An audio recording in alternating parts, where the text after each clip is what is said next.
You're listening to the Black Eagles podcast with Sinan and Kaan Bayazit. Ahmet Dursun Sergen aldı.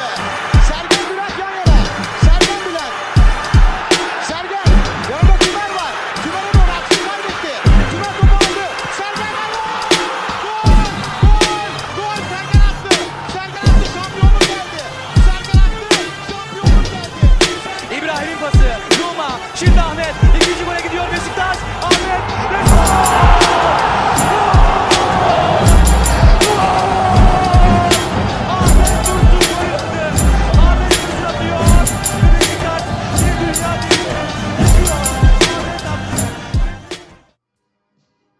Hello, ladies and gentlemen. Welcome back to the Black Eagles podcast. How are you all doing, Black Eagles?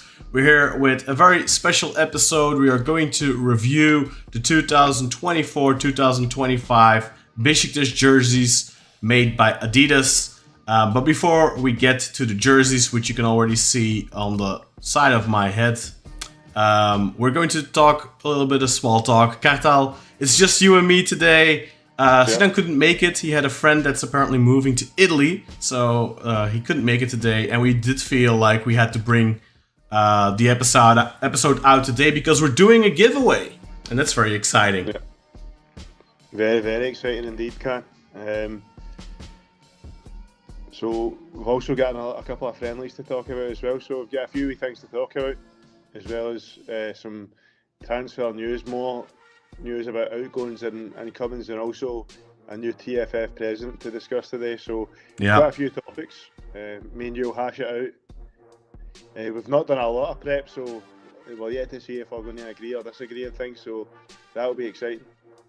Yeah, we'll just shoot it off the cuff, right? I mean, it's a fine way to go. And if you're watching live, people, thank you very much. Don't worry if you're interested in the giveaway. We won't be giving the shirts away directly today. We will be telling you exactly how the giveaway will work.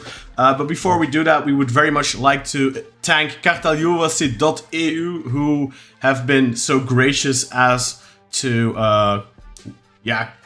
enable us to give away 3 jerseys, because of course, I mean, we are doing this as Beşiktaş fans, and the jerseys have gone up in price, and that's also maybe why it might be interesting for you if you are one of those the many Turks, diaspora Turks, who lives in the United States, in Australia, in Europe, Germany, Belgium, the Netherlands, Scotland, like Kartal. If you like most of you probably for years now, you've been waiting, you've been asking a family member to get your shirt from Turkey because it's so much cheaper there. And not to mention, the shirts were hard to get in Europe to begin with anyway. But since a couple of years, Beşiktaş have had the EU store, the kartalyuvasi.eu, which is an official affiliate of the club, where you can get your jerseys now. But still, there was a price discrepancy. But that price discrepancy has almost evaporated now.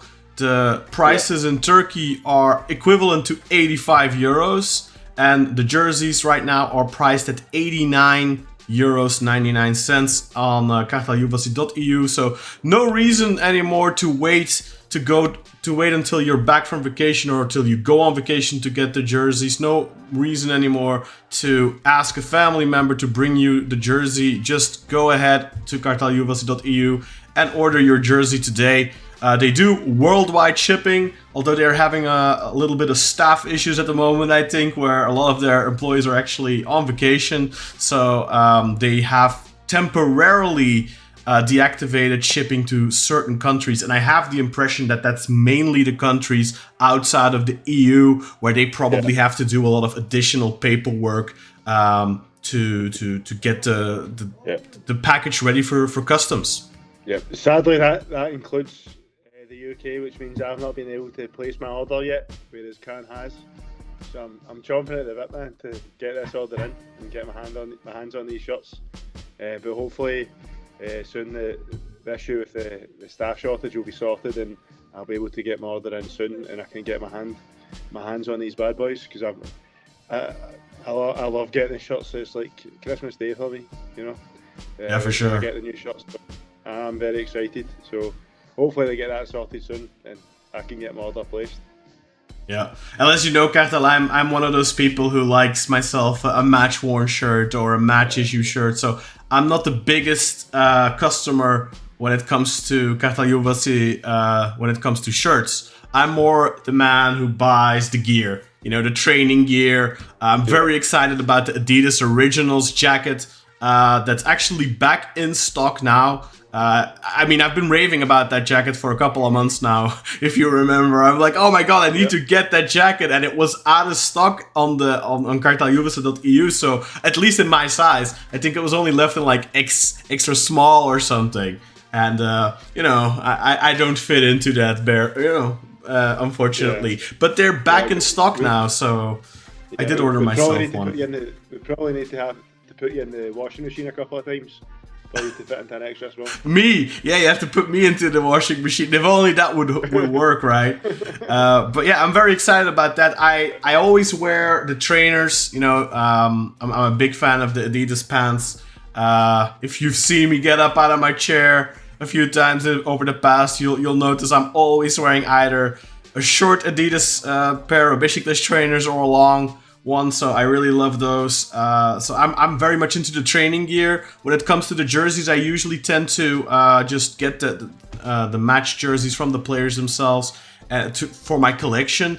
But every now and then, a special shirt comes along that I really just want for myself to wear. And the black one this season, I mean, I've raved about it when we did our Ciro Immobile, our last episode, which broke all records, by the way. Thank you very much for that. Thank you. Yeah, 1,200 and counting on the views, which might not seem like a lot to some of you, but that's a lot for us, especially for our niche. And we just want to thank you very much as well for that. And yeah, I mean, that shirt just, for me, I said it then, potentially a contender for an all-timer for me, and I just had to have it. If you remember... It's up there. Yeah. It's a fantastic shirt, man. I really like it. There's nothing about it I change. You know, when we saw the... There's one thing I change. Yeah? There's one thing I change. What's that? Bro, you know I'm more into my crew neck than the V-neck, so I would admit, if it was a crew neck, I think it would have been perfect. But, what's a crew neck? Sorry, you'll have to... A round neck. A round one? No, come on. Yeah. Football fans in general are a little chunkier, so V-necks is the way to go, man. Plus, I think a V-neck looks better anyway. Like a crew neck, crew neck looks good if you're in peak physical condition and all that. But I think in 2024, you're the only person that says that a V-neck's better than a crew neck. Nah, come on, man, come on. No. 10 years ago, the V-necks were in fashion, but now it's all about... And they'll be back in fashion in about 10 years, so when you wear your black Beşiktaş jersey in 10 years, everyone will be like, oh, look at that amazing V-neck. No, it's a great shot though, man. See, especially when we saw it on the pitch against Shakhtar, man, it looked phenomenal. It just looked so clean. You don't think so? On the field, it looked even better. Yeah, I mean... it's hardly possible for me to think it looks better in any circumstance, because I love, they just like the promotional pictures they put out as well with Simi, and then like the little shine it has on the shoulders, and it's a wonderful shirt. And let's have a little bit of a closer look here. In the middle of our screen now, we can have the shirts and we can see them. I know you can see them already in the normal version, but I mean, for me, that is a near perfect shirt. And the other two, I mean, I wasn't super high on the white one initially. When I saw it come out, I'd give it like a 7.5. But having seen it in action the other day against AK Grazer, I really liked it, man. It looks really good as the full ensemble with the trunks. I really liked it. What did you think? I mean, I think it's a nice shot. I'm a sucker for a white Beşiktaş shot. Obviously, that is our traditional home shot. It's been branded as the Efsane Beyaz forma, the legendary white shot for this season. That's the brand in the views, because that is our traditional home shot, is the white shot with the black shorts. I like it. There's a couple of things I'd change. I wouldn't have the red stripes. I mean, I think they're fine, I like it. I would have preferred it with black stripes, just black and white, and then again I would have went with a crew neck instead of a V-neck. But overall, it's a nice top. I think all the shirts are nice this season, man. They're all good. The Chubuklu, although it is a catalogue shirt, it looks phenomenal. And we know why. I mean, I'll go into it again if we want. If maybe some of the viewers actually don't know what the situation is. Initially, as some might have saw on Twitter, it was meant to be the white shirt, the home shirt. The black shirt was the away shirt, and there was meant to be a green alternative shirt, which has actually been released for sale on the Adidas website in Turkey. But it's not going to be worn by the team. But because the Hassan are in the board when they were elected in December, they decided that they don't want this green shirt. They said they wanted to have 3 traditional Beşiktaş shirts. So they said to Adidas, scrap that, and because these shirts are often made like a year and a half, sometimes 2 years in advance, these are designed. So because of that, they had to just pick one from the catalogue, and they picked the striped shirt from this year's catalogue set, which is a beautiful shirt. But for me, it's just quite frustrating because Antalyaspor have released a red and white version of it. Antep have released a red and black version of it, exact same shirt. Erzurumspor have released a blue and white version of it. There's a team overseas that wears black and white stripes. They've released the exact same shirt. So for me, that's just quite frustrating. I'd rather, in an ideal world, like to see 3 exclusive designs to us, which we do get quite a lot. But there has been times in the past we've had at least one catalogue shirt as well. So you could say just having the one catalogue shirt's not a bad thing, but I think for me, I would have rather have the green shirt, and that way it would have been 3 exclusive shirts. Because if anyone's seen that, that's an exclusive design as well with the BJK just kind of all over the shirt. But even in that, if you're going to have a catalogue shirt, it's not going to get better than that. So I think we've got 3 nice shirts. For me, I agree with Kaan. The black one's the best. I like the white one. I like the Chubuklu as well. And there's the green shirt I was talking about. I actually like this. I think that's a good top. I don't know what you think, Kaan. Yeah, I mean, it's not a horrible shirt because if you look at the details on it, like it has like the BGK on it and stuff like that. So it's not. You have to imagine it with the Turkish flag in the middle and the sponsor on it as well. Yeah. I think it looks more complete.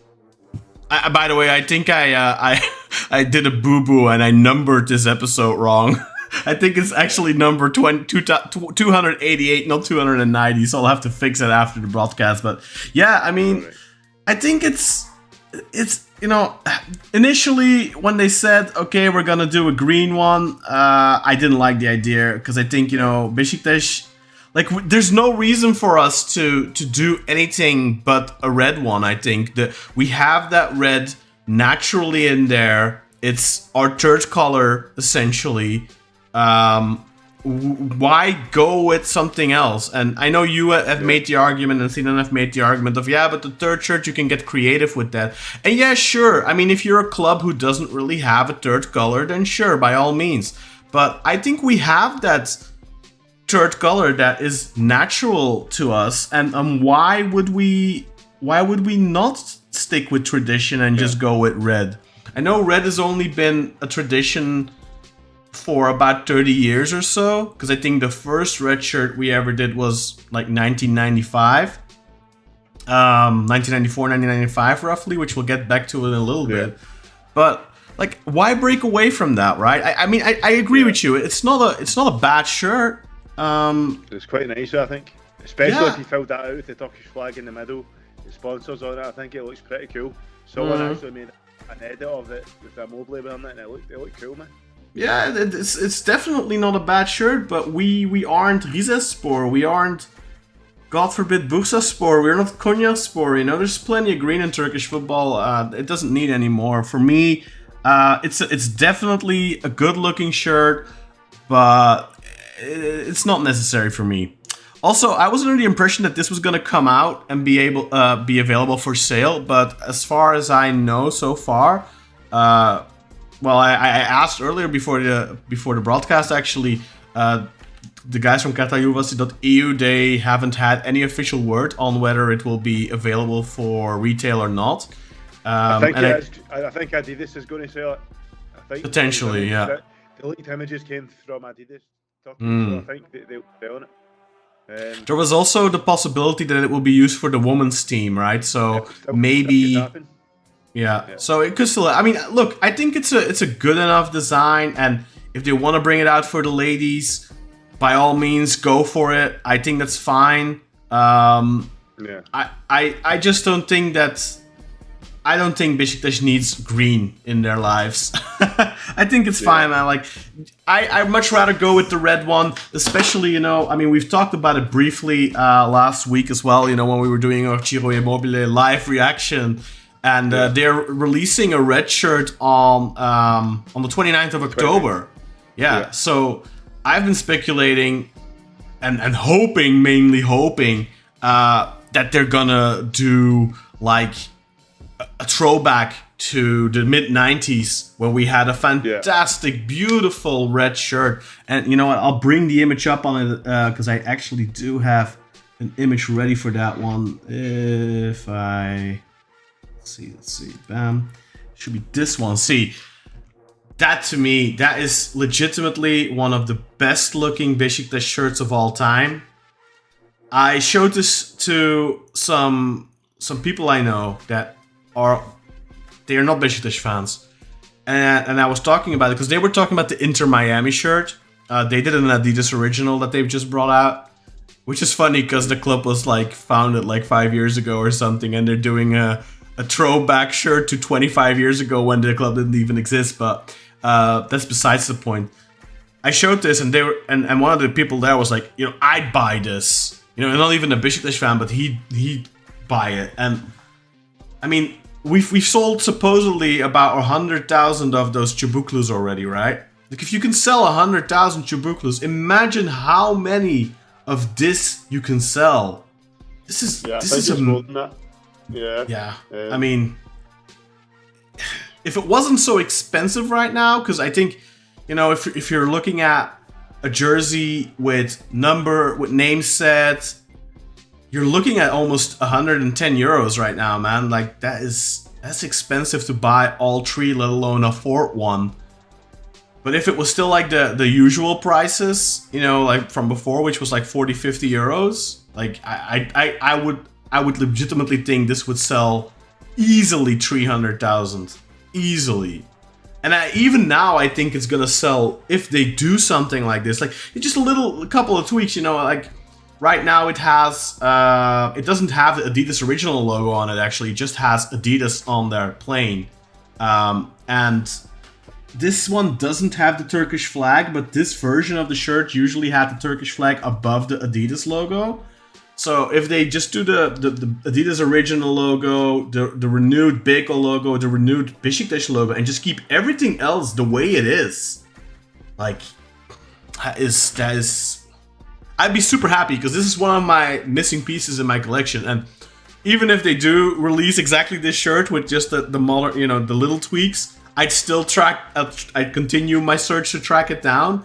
But regardless of that, if they do this one in an Adidas Original, man, I'd buy 3 of them or something like that just to wear, you know, because that is such a good shirt. That, like, I have no words for how good that shirt is, man.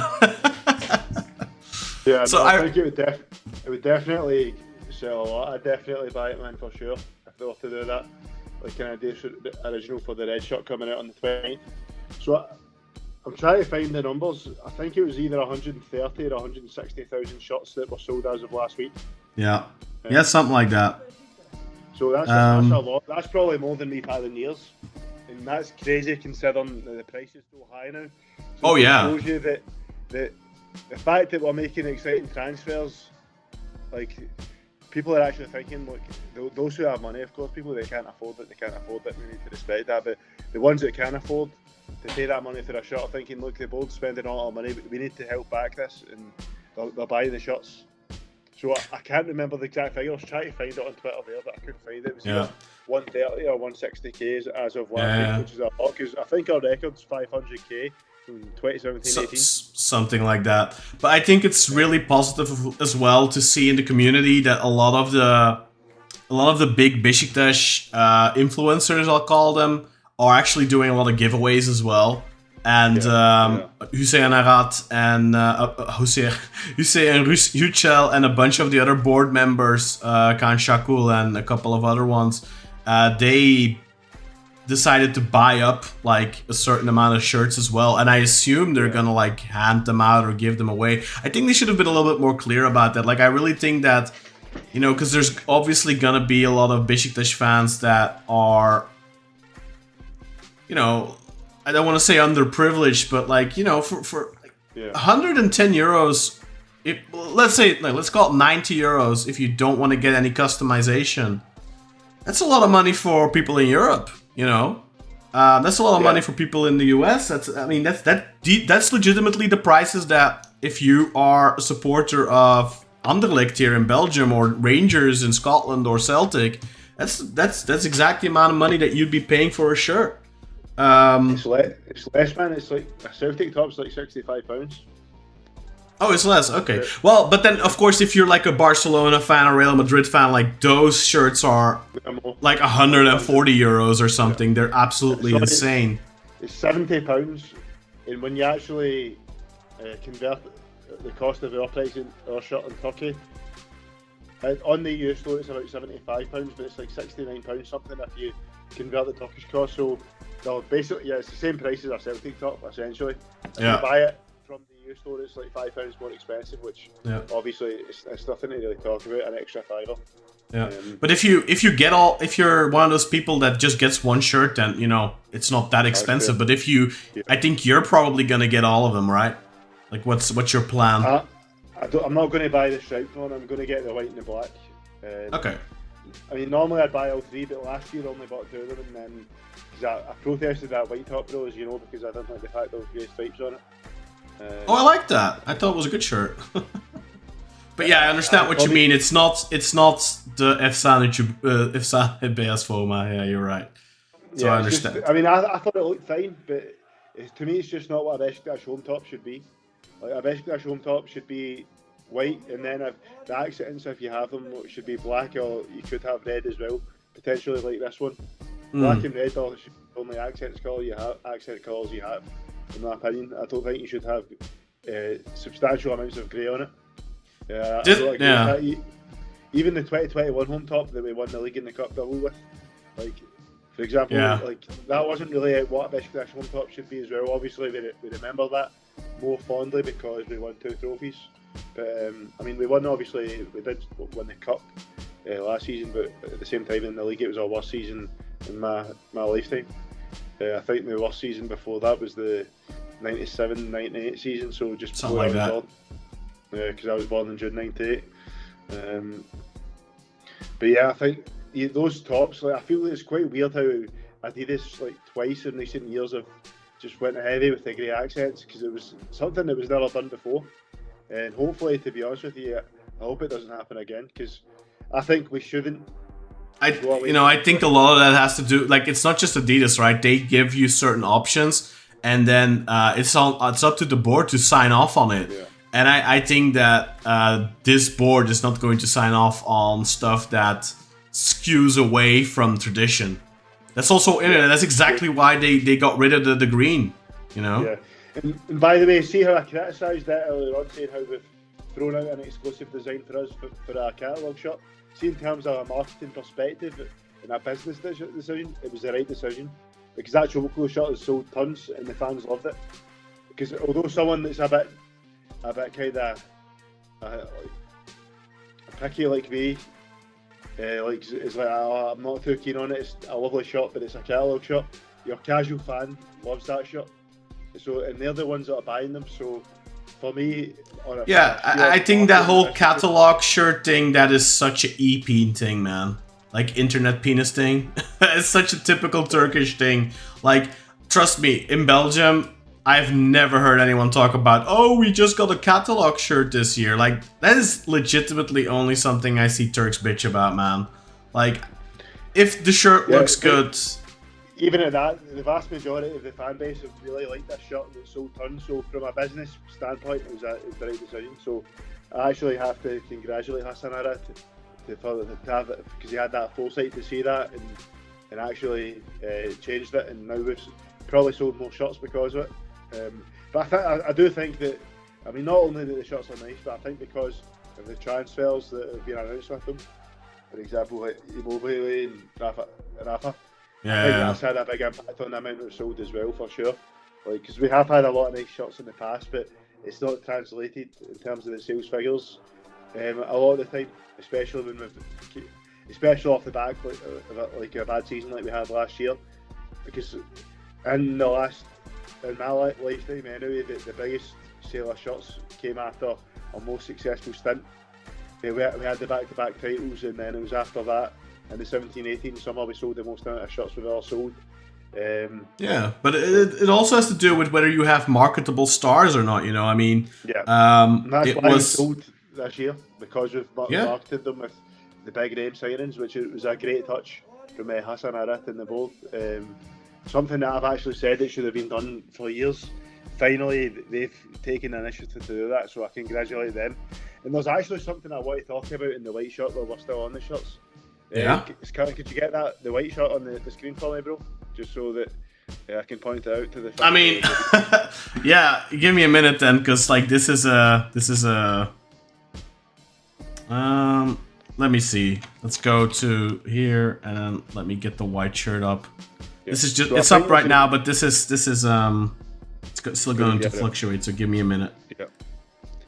So there's actually a really cool detail because I was talking earlier on about what I changed about it, but this is a really cool detail.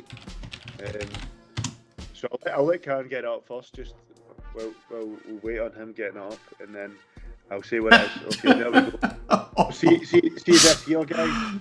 It's actually a satellite map of the Bosporus Strait with the European side and the Asian side of Istanbul. So obviously on the west you've got the European side of Istanbul here and the Asian side here. So that is a satellite map printed onto the shirt of the Bosporus Strait. That's very cool, man. And there's actually a really cool detail, but you won't be able to see it in this picture.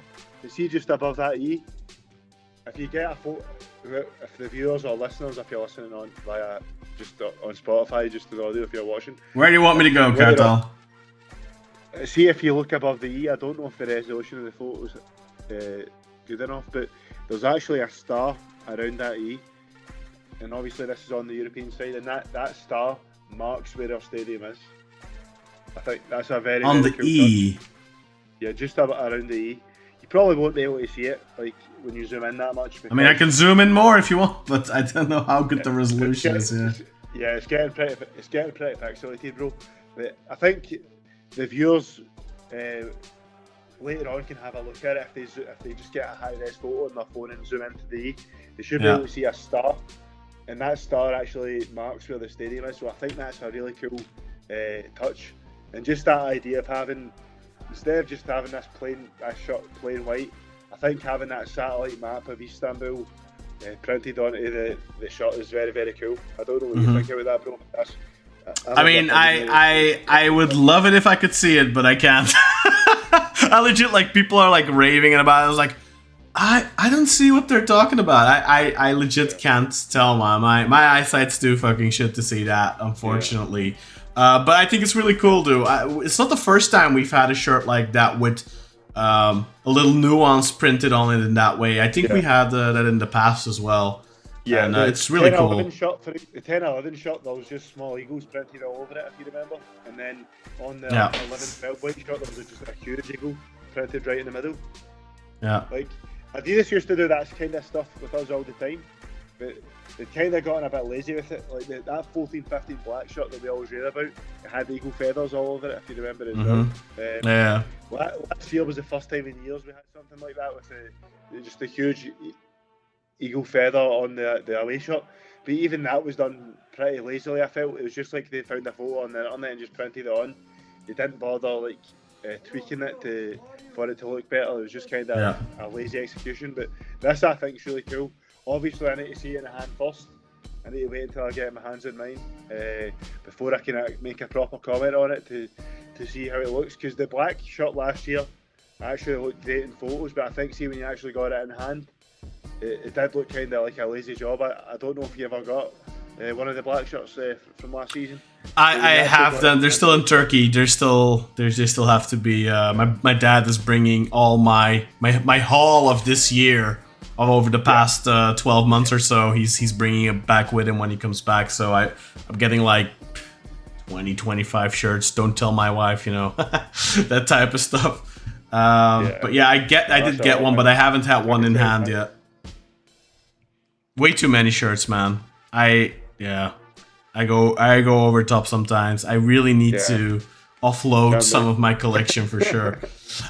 Before we move on, Kartal, I just want to thank our kartalyuvasi.eu again, and I'm just going to go over to the contest. So we are doing a giveaway. Kartal Yuvasi have graciously allowed us to give away 3 shirts. So the way we're gonna do this, unfortunately, because it's kartalyuvasi.eu, this giveaway contest, if you will only apply to people outside of Turkey, because that is legitimately the only country they can't really ship to, because obviously kartalyuvasi.com.tr does the distribution in Turkey.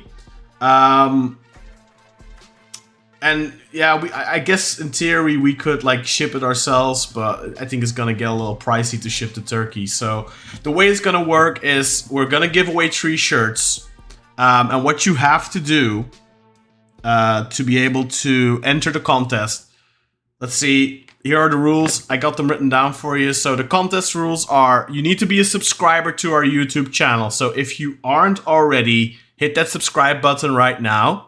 You have to like this video, and then you have to leave a comment under this video. So not in the live chat, but leave a comment and list the 3 shirts, white, striped, black, or just, beyaz, çubuklu, siyah, and then just rate them out of 10. So if you think the white one's a 6, you put 6 out of 10. If you think the striped one's a 7, you put 7 out of 10. And if you think the black one's an 11, like I do, then you give them an 11 out of 10, and you just put that there. And then you also add kartalyuvasi.eu.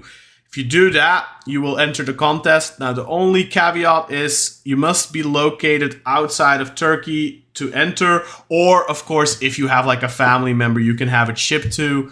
If you're in Turkey, that is also fine. But yeah, you really do need to have an address outside of Turkey to be able to enter.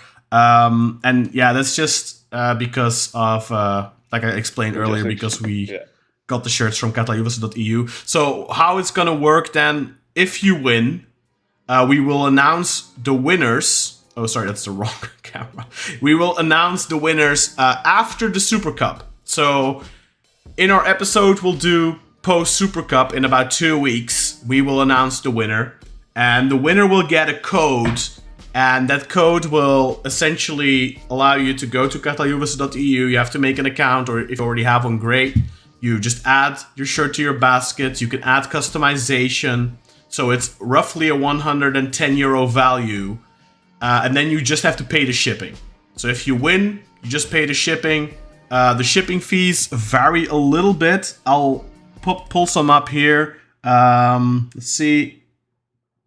Here we go. That's the shipping fee. So there's a lot of other countries as well, but these are the main ones. So the main countries: Germany, Netherlands, Belgium. €9.95 shipping. Austria is €12.95. France is €14.95. The UK is $25.95. USA is $35. Canada is $35. I didn't get shipping quotes to Australia. They have currently deactivated Australia as well. So you might have to wait a little bit in case you're from Australia and you win. You might have to wait a little bit to be able to put in your order, but they will reactivate those at some point, probably after the summer is over when most of their employees return. So the 3 stars behind, that is because obviously those are countries located outside of the European Union. If you're located outside of the European Union, obviously kartalyuvasi.eu does not take responsibility for any custom fees you have to pay. So it's 35 euros to ship to the US and Canada, for example. But if you get additional costs due to import, that is you have to pay that. That's just the way it works. Now, for those of you in Europe, in the European Union, so unfortunately not for Kartal and Özcan, who are in Scotland, who are in the UK, if you order, your order totals more than 120 euros, you get free shipping. So that's great too. Yeah, if you're outside of the European Union, of course, that does not apply. So again, thank you very much to kartalyuvasi.eu for enabling us to give these shirts away. We were toying with the idea already of giving shirts away, but yeah, I mean, they've been a great help and they've enabled us to do it. So for thank sure, you very much, kartalyuvasi.eu. Yeah, they've been a great help, and hopefully this could be the start of a good relationship between the Black Eagles podcast and them. We hope to collaborate with them in the future for other future shirt releases. So it'd be a great pleasure for us, a great privilege for us to be able to continue to collaborate with them in the future. I couldn't speak there. For so sure. Thank you very much, guys. We really appreciate you. Yeah, so hopefully, if you participate in the contest, guys, good luck. And like I said, we will be mentioning this over the next episode. I think, there's probably just going to be like one more episode in between now and the Super Cup. Maybe two, but probably just one. So we'll remind you. You will be able to participate in the contest. Just comment on this video. The next episode, you can also comment on that one. That's fine. But, obviously we will announce the winner after the Super Cup. For that post Super Cup episode. Before we move on, Kaan, so we've asked our viewers to rate the shirts. I think it'd be interesting if we done them on air ourselves just now. Yeah, so for sure. You start as the elder citizen of the show, 10 years my senior. I'll let you start. All right, so let's start out with the first one that was released, the Çubuklu. I think it's a fine shirt. I generally prefer a Çubuklu where black is dominant, if that makes sense. We've had a couple of Çubuklus over the recent years where white was the dominant color. 13, 14, I think. 13, 14, and 22, 23. Yeah. So for me, generally, I prefer my black to be a little bit more dominant, but I'll give this one a 7 out of 10. What about you, Kartal? Or do you want me to just do all three? Yeah, no, we could go back and forth, that's fine. So I'll go for a 7 out of 10 as well. I think it's a great design. But for me, the fact that it's a catalogue shirt and so many other teams have it loses points for me. For me that doesn't matter at all. I quite like the white-based Çubuklus, to be honest. I mean, obviously I like the black-based ones as well, but I do like the white-based ones, so that's not a loss of points for me. It's a good design, just the lack of originality, because as a catalogue for me, it has it a 7 as well. But overall, it's a nice shirt, nice design. I love this. See the kind of the wavy lines at the bottom of the shirts that we've got on a lot of the Adidas shirts for this season. I really like them. We also had them in the Euros as well. I think that's a really nice, what you call it, part of design language, because they're using it broadly over the selection of the shirts. I really like that. So yes, it's 7 out of 10 for me as well. So Kaan, back to you then for the black one. Well, to pick it in on that for a second, I actually really like that as well on the white one, but on the Çubuklu, I think it gets a little bit too busy down below. Like you have then the stripes, and then you have like another stripe like kind of on that. Like I'm not a huge fan of that. That's actually I kind of feel like that's a little messy. Before I get to the black one, I'd like to go to the white one because the black one's my favorite. So I'd like to finish on that one, if that's okay. Yeah, go. Yeah. All right. So the white one initially, I think I was gonna go 7, 7.5, but having seen it in action now, and yeah, it's already starting to grow on me, and I have that a lot with shirts where initially I'm like, and then they grow on me, but usually it takes a little bit longer. But now I think it's leaning toward an 8.5 even, because I actually really like the fact that they went with the red, like having that in there. I really hope that that's something going forward we do more, like we incorporate red a little bit more in our shirt designs, because I really do think we need to embrace red as our third color.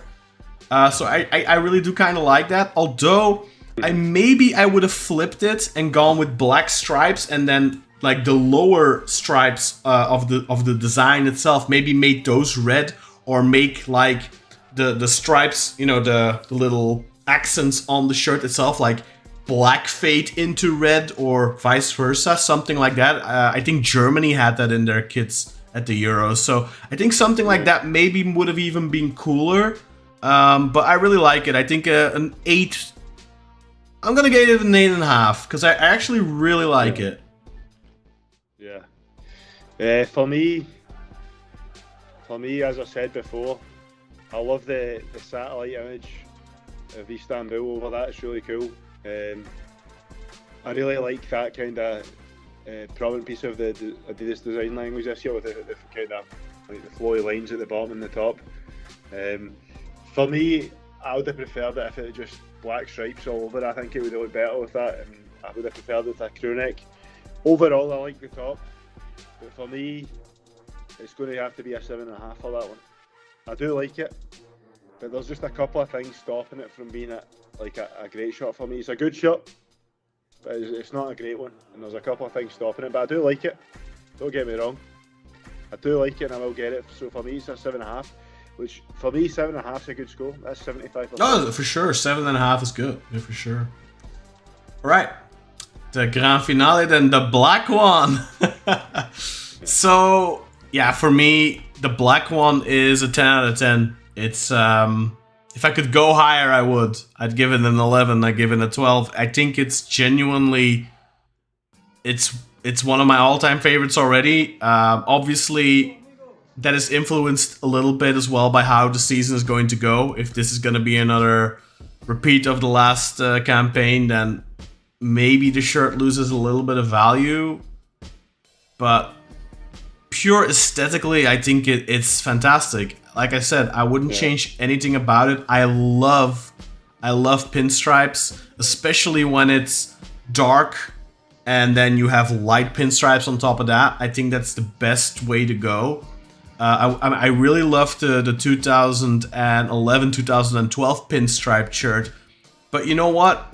The Beko makes it just so much better. It's like that brings the entire shirt together, and I actually want to talk about that because the return of Beko is also massive. And I know we're not getting the best sponsorship fee for it, but just having that on there, it just elevates the shirts, all three of them. It just elevates them at least by a point. You know, I think I'd give this probably like a 9, a 9.5 if it had like rain on it. But just because it has Beko, it has the Turkish flag as well. The V-neck I really like, and I love the fact that they went with gray stripes, because the original leak showed it with white stripes, and I thought that one was really good. But I think the gray one just, or I mean, if you can even call it gray, it's more like silver almost. And yeah. I mean, perfection. For me, Kaan, we're talking about that comparison between the 11-12 black shirt, which also had the pinstripes in this one. For me, it's those dark grey stripes instead of the white ones. It gives it that more of a stealthy look. For me, that's what sets that apart from that shirt. And as you said, I mean, obviously because we won the cup last season, if you win the league or the cup, you get the Turkish flag on your shirt. And on your training gear. Yeah, I mean, they don't normally do that. That's first that we've done that this year. To be honest, I think it's a bit cringy, but oh well, it is what it is. But I think, see, when you get that Turkish flag on those shirts as well, it automatically adds like 0.5 or one extra point to every shirt. Do you not think so? Yeah, I mean, I really like it. I love it when the Italian clubs do it as well. They have like the Italian the flag on their shirt if they won the Scudetto. I don't know if they did it if they won the cup. I assume they do, but I'm not 100% sure on that. Yeah. Like Italian clubs do it and Turkish clubs do it, and I don't think that many other, like, I don't think Spanish clubs do it. I don't think French clubs do it. I don't know if the Premier League clubs do it either, honestly.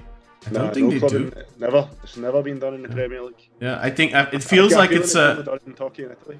Yeah, I think it might be. Maybe Greece does it. I'm not sure, but like it seems to be a very Italian/Turkish thing. But I love it. I think it looks great. Yeah, it does.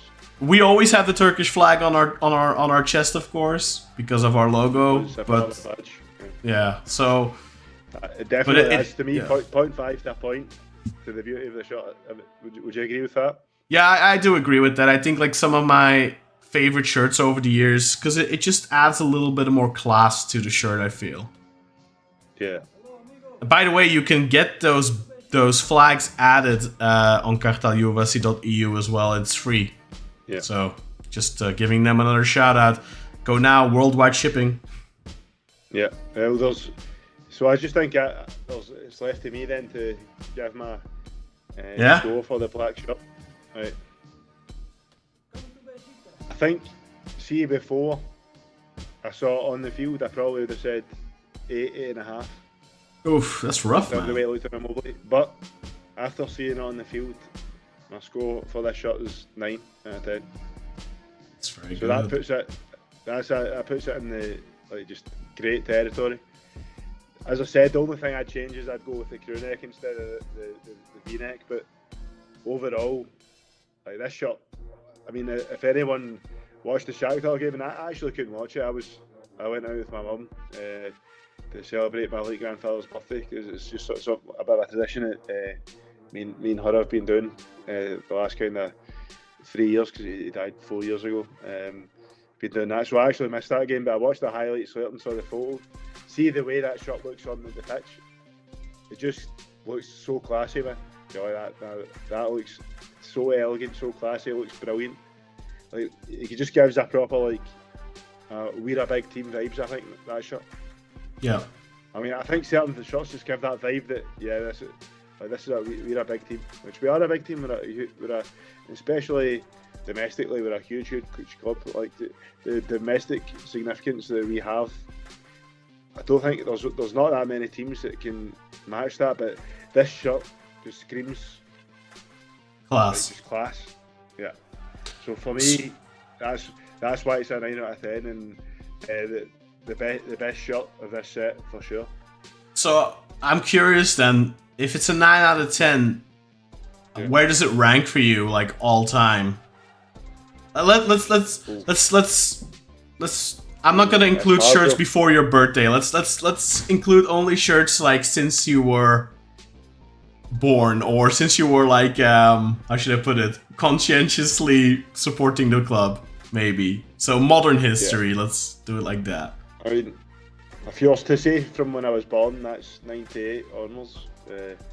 Yeah. So the shirts that you saw the team play in, really, honestly, like. I mean, to be honest, I've probably seen almost all the shirts since I've been alive in some form, like whether it's watching highlights or seeing images. But Yeah, I mean, feel free. You can include pre 98 if you want. Feel free. for me, it's hard, man. See, I really like that in terms of retro, man. I really like the early 90s shirts with the more traditional kind of like polo shirt type collar. I really like those ones. Just plain white with that polo shirt like black collar. Yeah. I really like those shirts. It's basic, clean, simple. Screams Beşiktaş. I like that shirt, but oh man, for me, it's probably my favourite shirt. It's probably the 16-17 black shirt, which is so simple, man. Oh yeah, So right. the With white the white sleeves. So and it's got the fake kind of like polo shirt collar. It looks like one, but it's not. yeah. And it's just got the Turkish badge in the middle. It's such a simple design, but for me, I think that's my number one all time, because it was also like one of our best seasons as well. It was the second of back-to-back titles. We had a good Europa League run. Part of really the golden era, like for us, is probably the Gordon Mill times, where we won the back-to-back 3 titles, which is the second most back-to-back titles in Turkish history. The most obviously being Galatasaray with 4, and also we had the undefeated season. But obviously, Do I have to bleep that now? What was that? Do I have to bleep that? Oh, the Galatasaray won 4. Yeah. Do I have to bleep you now in post production? But because those terrorists who got involved in those titles. But in my lifetime anyway, the golden era for Beşiktaş for me, I'd say, was 2014 to 2018, where we had the Bilic kind of laid the foundations for those back-to-back titles. We had some good European runs. So for me, 17-18 white, 16-17 black, 14-15 black are probably my three favourite tops of all time. Yeah. So 2 black tops and 1 white. I don't know about you, but see that 17-18 white top that we wore when we were undefeated in the Champions League groups. I really like the grey one from the 17-18 season. That's a fantastic one. I really like the 16-17 one that you just picked as well. The black one with the white stripes. The white one was great as well. The white one was great. I love the black V-neck. Can't go wrong. To me, that screams Beşiktaş, because the first ever Beşiktaş jersey I got was a cheap knockoff with a black V-neck and Beko on it, like from like the mid-90s. I got it from my dad, and back then that was like the late 90s. Like it was very, it wasn't like it is today. Now you can just go to a kartalyuvasi in every major city and you can pick up a shirt. But like, so for me, for years, Beşiktaş was white shirt, black V-neck, and Beko in the big font on it. So I really liked that. I think that was the 17-18 one as well. I also really liked the 16-17 white one. I really love that one too, with the pinstripes. I love that. It's a great shirt one too. I think actually 16-17 and 17-18 are probably 2 of the best white shirts we've had. To be honest, I think the 22-23 season white shirt was amazing as well, but it's just because we had an amazing second half, obviously, with Chelsea in that season, but because we never really won anything, it's probably kind of lags behind. But the one at Vekos war, yeah, I really like. Yeah, that was a good one. That was decent, but like for me, like I said, like the sponsor brings everything together. So like, I really like the 21-22 shirts which had Beko on them, like the black one with the button down collar. I really like that one a lot. That was a good shirt. Yeah. Just a shame that was the second worst season in my lifetime. But like, you know, I mean, like for me, like the 2010, 2011 season shirts, like both the white and the black, I really like. The 2011-2012 pinstripe black one is amazing. The 2014-15 black one, like for me, I think you've been so spoiled. A very common theme for me is I gravitate towards those black shirts. So, like, I genuinely think that this one, like, it's top 3 for sure from the last 25 years. If I have to go all the way back, then it might be difficult, because that red baklavalı is definitely, I think that's my number 1 maybe, and then the white one is maybe my number 3 or my number 2, and I think this one is like, it's either my number 3 or my number 2 or my number 4, you know, like I really like it, but I feel like it's too early. Maybe ask me again in a year, because I feel like right now it might be a little bit of recency bias. I really like it, but maybe it's recency bias, you know. I think, see, because we have, they're technically not colours, they're tones. Black and white are just the best tones, because they're technically tones, not colours. But if you want to just say colours, they're the best colours you can have, man. We've been so spoiled with great shirts. Like, see, I mean, we were talking about the 10-11, man. See, all 3 of the shirts in the 10-11 season, they were all top class as well. That Choboko, the white one, the black one. I mean, that was just the year Quaresma came. They were amazing. That was 10-11. That was 10-11, yeah. That's what I said. Yeah, 10-11. Oh, okay. I thought you said 11-12. Sorry. Yeah, they were. I mean, the grey one, it had like a shine on it. That came later on. That came halfway through the 10-11 season. No.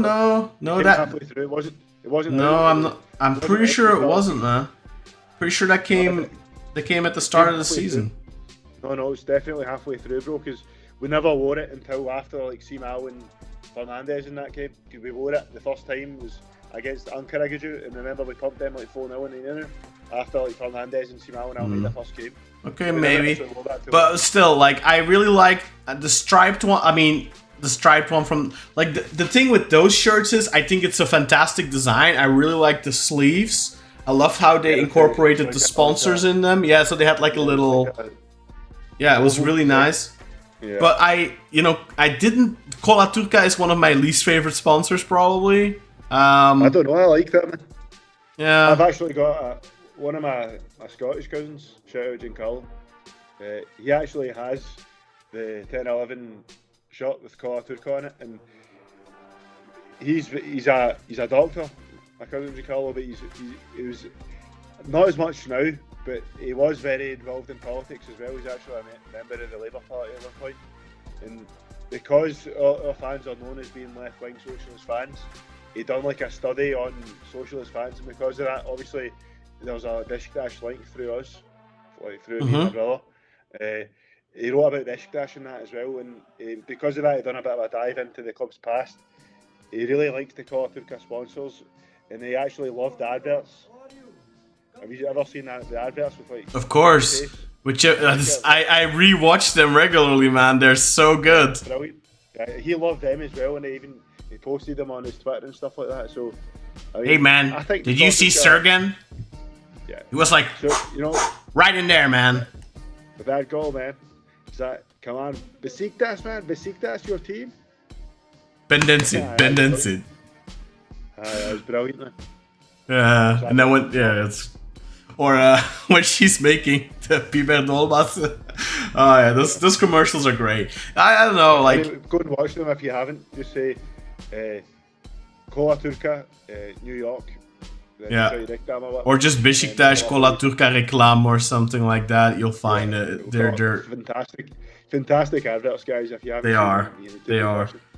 The main one, like, I didn't see, like, there's like 3 or 4 ones of it. Like 3 or 4. It's like a 3 or 4 part. Yeah, I only saw, like, back in the day, I think I only saw like the first 2. I never saw like the 3rd one, and I don't remember if there's a 4th one.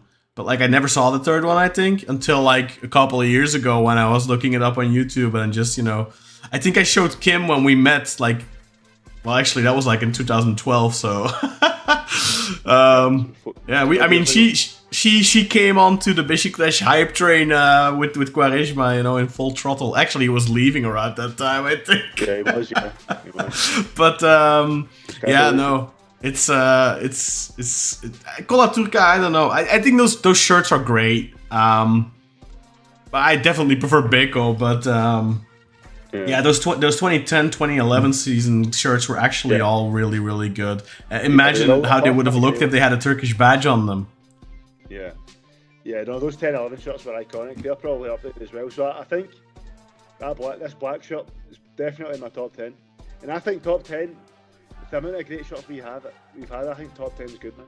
So I'm definitely gonna say top 5. Like, I think, despite recency bias or not top 5, it's definitely top 5 for me. It's just that good. It's an all-time great for me.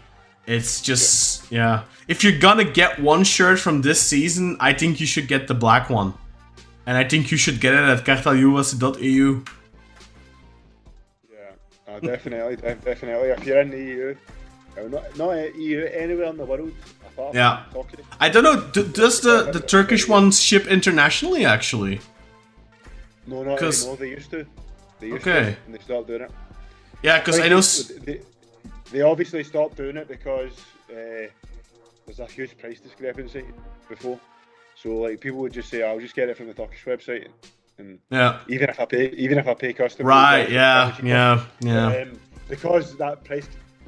And because of that, I think they clocked onto that and stopped it. But now there's no price discrepancy, guys. So even if you did have the choice, you'd need to pay customs if you got it from the Turkish website. Even if they did do international shipping, which they don't anymore. Yeah. So definitely, guys, they're roughly the same price now. There's only a few euros, a few pounds difference in it now. Go to kartalyuvasi.eu for any Beşiktaş merch. They'll sort you out. As Kaan says, if you're in the EU, over 120 euros free shipping. So just head to them, www.kartalyuvasi.eu, for all your Beşiktaş merch for anyone outside of Turkey. Yeah, for sure. Go get your gear over there. Not just your shirts, you know. They have everything, scarves, bracelets. You know, I mean, you might have noticed I wear these bracelets every day of my life. Like Kim says, you're like a little kid wearing those bracelets. I'm like, no, that's like, I have to have one thing a Beşiktaş on me at all times, you know. So the bracelets, even when I go into the shower, they're on. TMI. That's next level, bro. That's next level, good one. But yeah, I always have to have a little, like, you have to have the feeling a part of Beşiktaş is with you know what I mean? Like, that's, so they have those, they have these bracelets. These are actually kid bracelets, so if you have really thick wrists, you might not be able to fit them. Like, they're really narrow for me, but I make it work. Just about. Yeah, just about. They're quite tight up there, but I'm wearing them. Yeah. Bro, I need to run to the toilet, so I'll be 2 seconds. You just sure. Good luck with that. In the meantime, keep the viewers entertained. Sure. In the meantime, you know, I'll go over this again. So not the shipping fees, but I'll go over the contest rules again, guys. If you want to participate in our giveaway, we will be giving away 3 shirts. So 1 per person, not 3 to everyone. So 3 in total. And the only thing you need to do to enter the contest is like this video, subscribe to our YouTube channel, and leave a comment under this video rating all 3 of the shirts of this season out of 10. So just write Siyah Beyaz Çubuklu and then your number behind it, you know, 10 out of 10, 9 out of 10, 3 out of 10, whatever. And also add kartalyuvasi.eu to participate in the contest. The only discrepancy, you must be located outside of Turkey because kartalyuvasi.eu does not ship to Turkey. They only ship within, they ship worldwide, but not to Turkey, unfortunately. So, and also right now, for the time being, they have currently closed the shipping to certain locations in the world. But if you just wait a little bit, they will open those up again. They have assured me that, you know, the United States, the UK, Australia will be available again. Because I know a lot of you Beşiktaş fans are actually in Australia. A lot of our listeners are in Australia. A lot of our listeners are in the UK, in the United States, in Canada. So if you're one of those and you want to participate, just go over, like this video, subscribe to our channel, and leave the comment with kartalyuvasi.eu and rate the shirts, all 3 of them, out of 10. Before we get started with the friendly matches, Kartal, anything you want to add on the shirts? I'm begging the workers at Kartalyuvasi get back from holiday so I can place my order.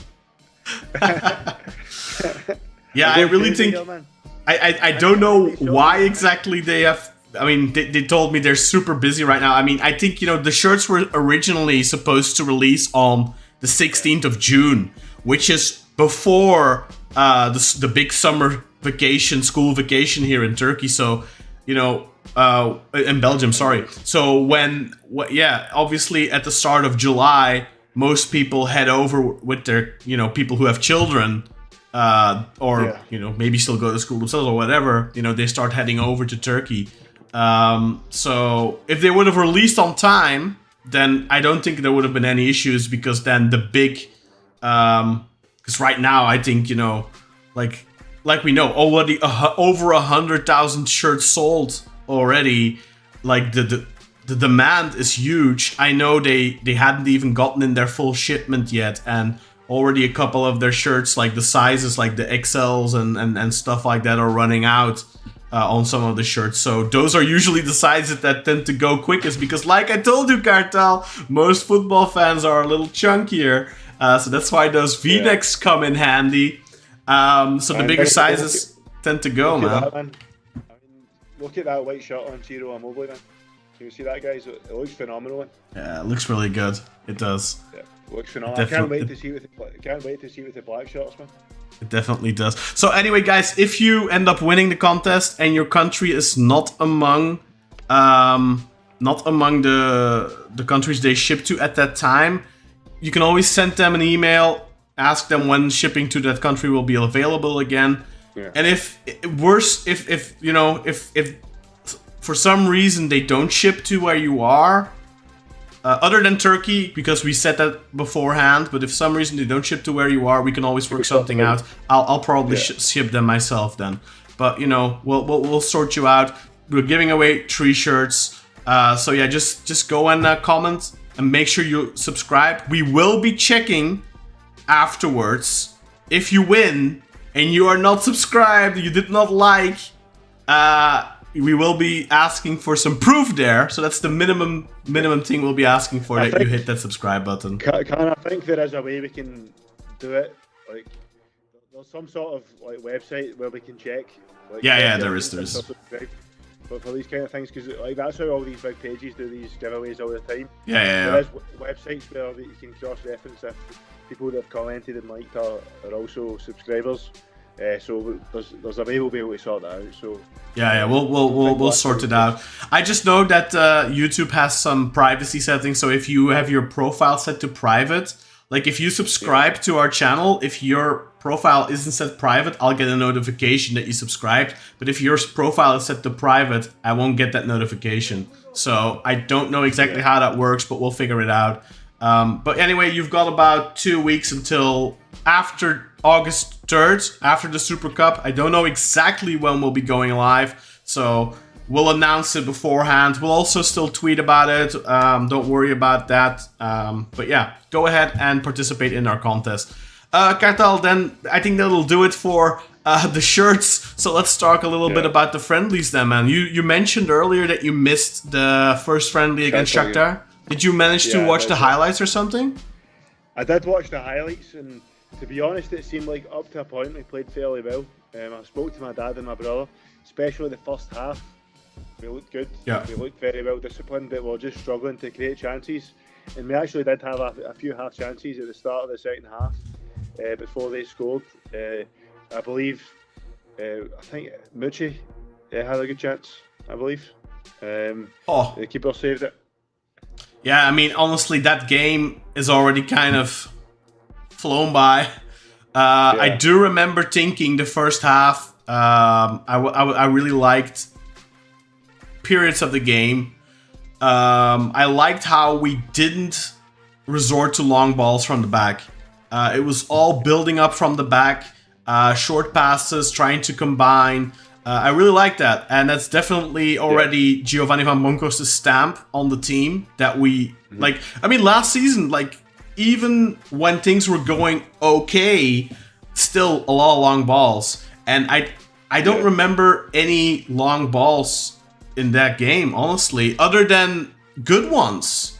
Like it felt like last season, and even like before that, like under Valérien Ismaël, and I feel like we were doing a lot of aimless long balls and a lot of panic long balls. I don't know what it was, but now that definitely seems to be gone. Shakhtar was so far, we've only played 3 friendlies, but it's definitely the strongest team we've played. And at times, I really liked how we footballed out from under their pressure. At no point did I really have the impression that we really struggled with their pressure. But then obviously in the second half, we made a lot of substitutions and we did concede that goal. But all in all, I thought it was a really good friendly match. It's it served its purpose. We got to try out our new style, I guess, a little bit. But it still wasn't necessarily the best lineup. I don't even remember what the lineup was, quite frankly. But I don't I know Simi and Mucci came in the second half. I think Rafa. Did Rafa play even in that game? He did, and he wasn't. From what I heard, he wasn't very good. But we'll get to Rafa for the next game. That's something exciting to talk about. So we had Asin and goals, Svensson at right back, Gabriel Paulista right centre back, Omar Colley left centre back. We really need to sign someone there.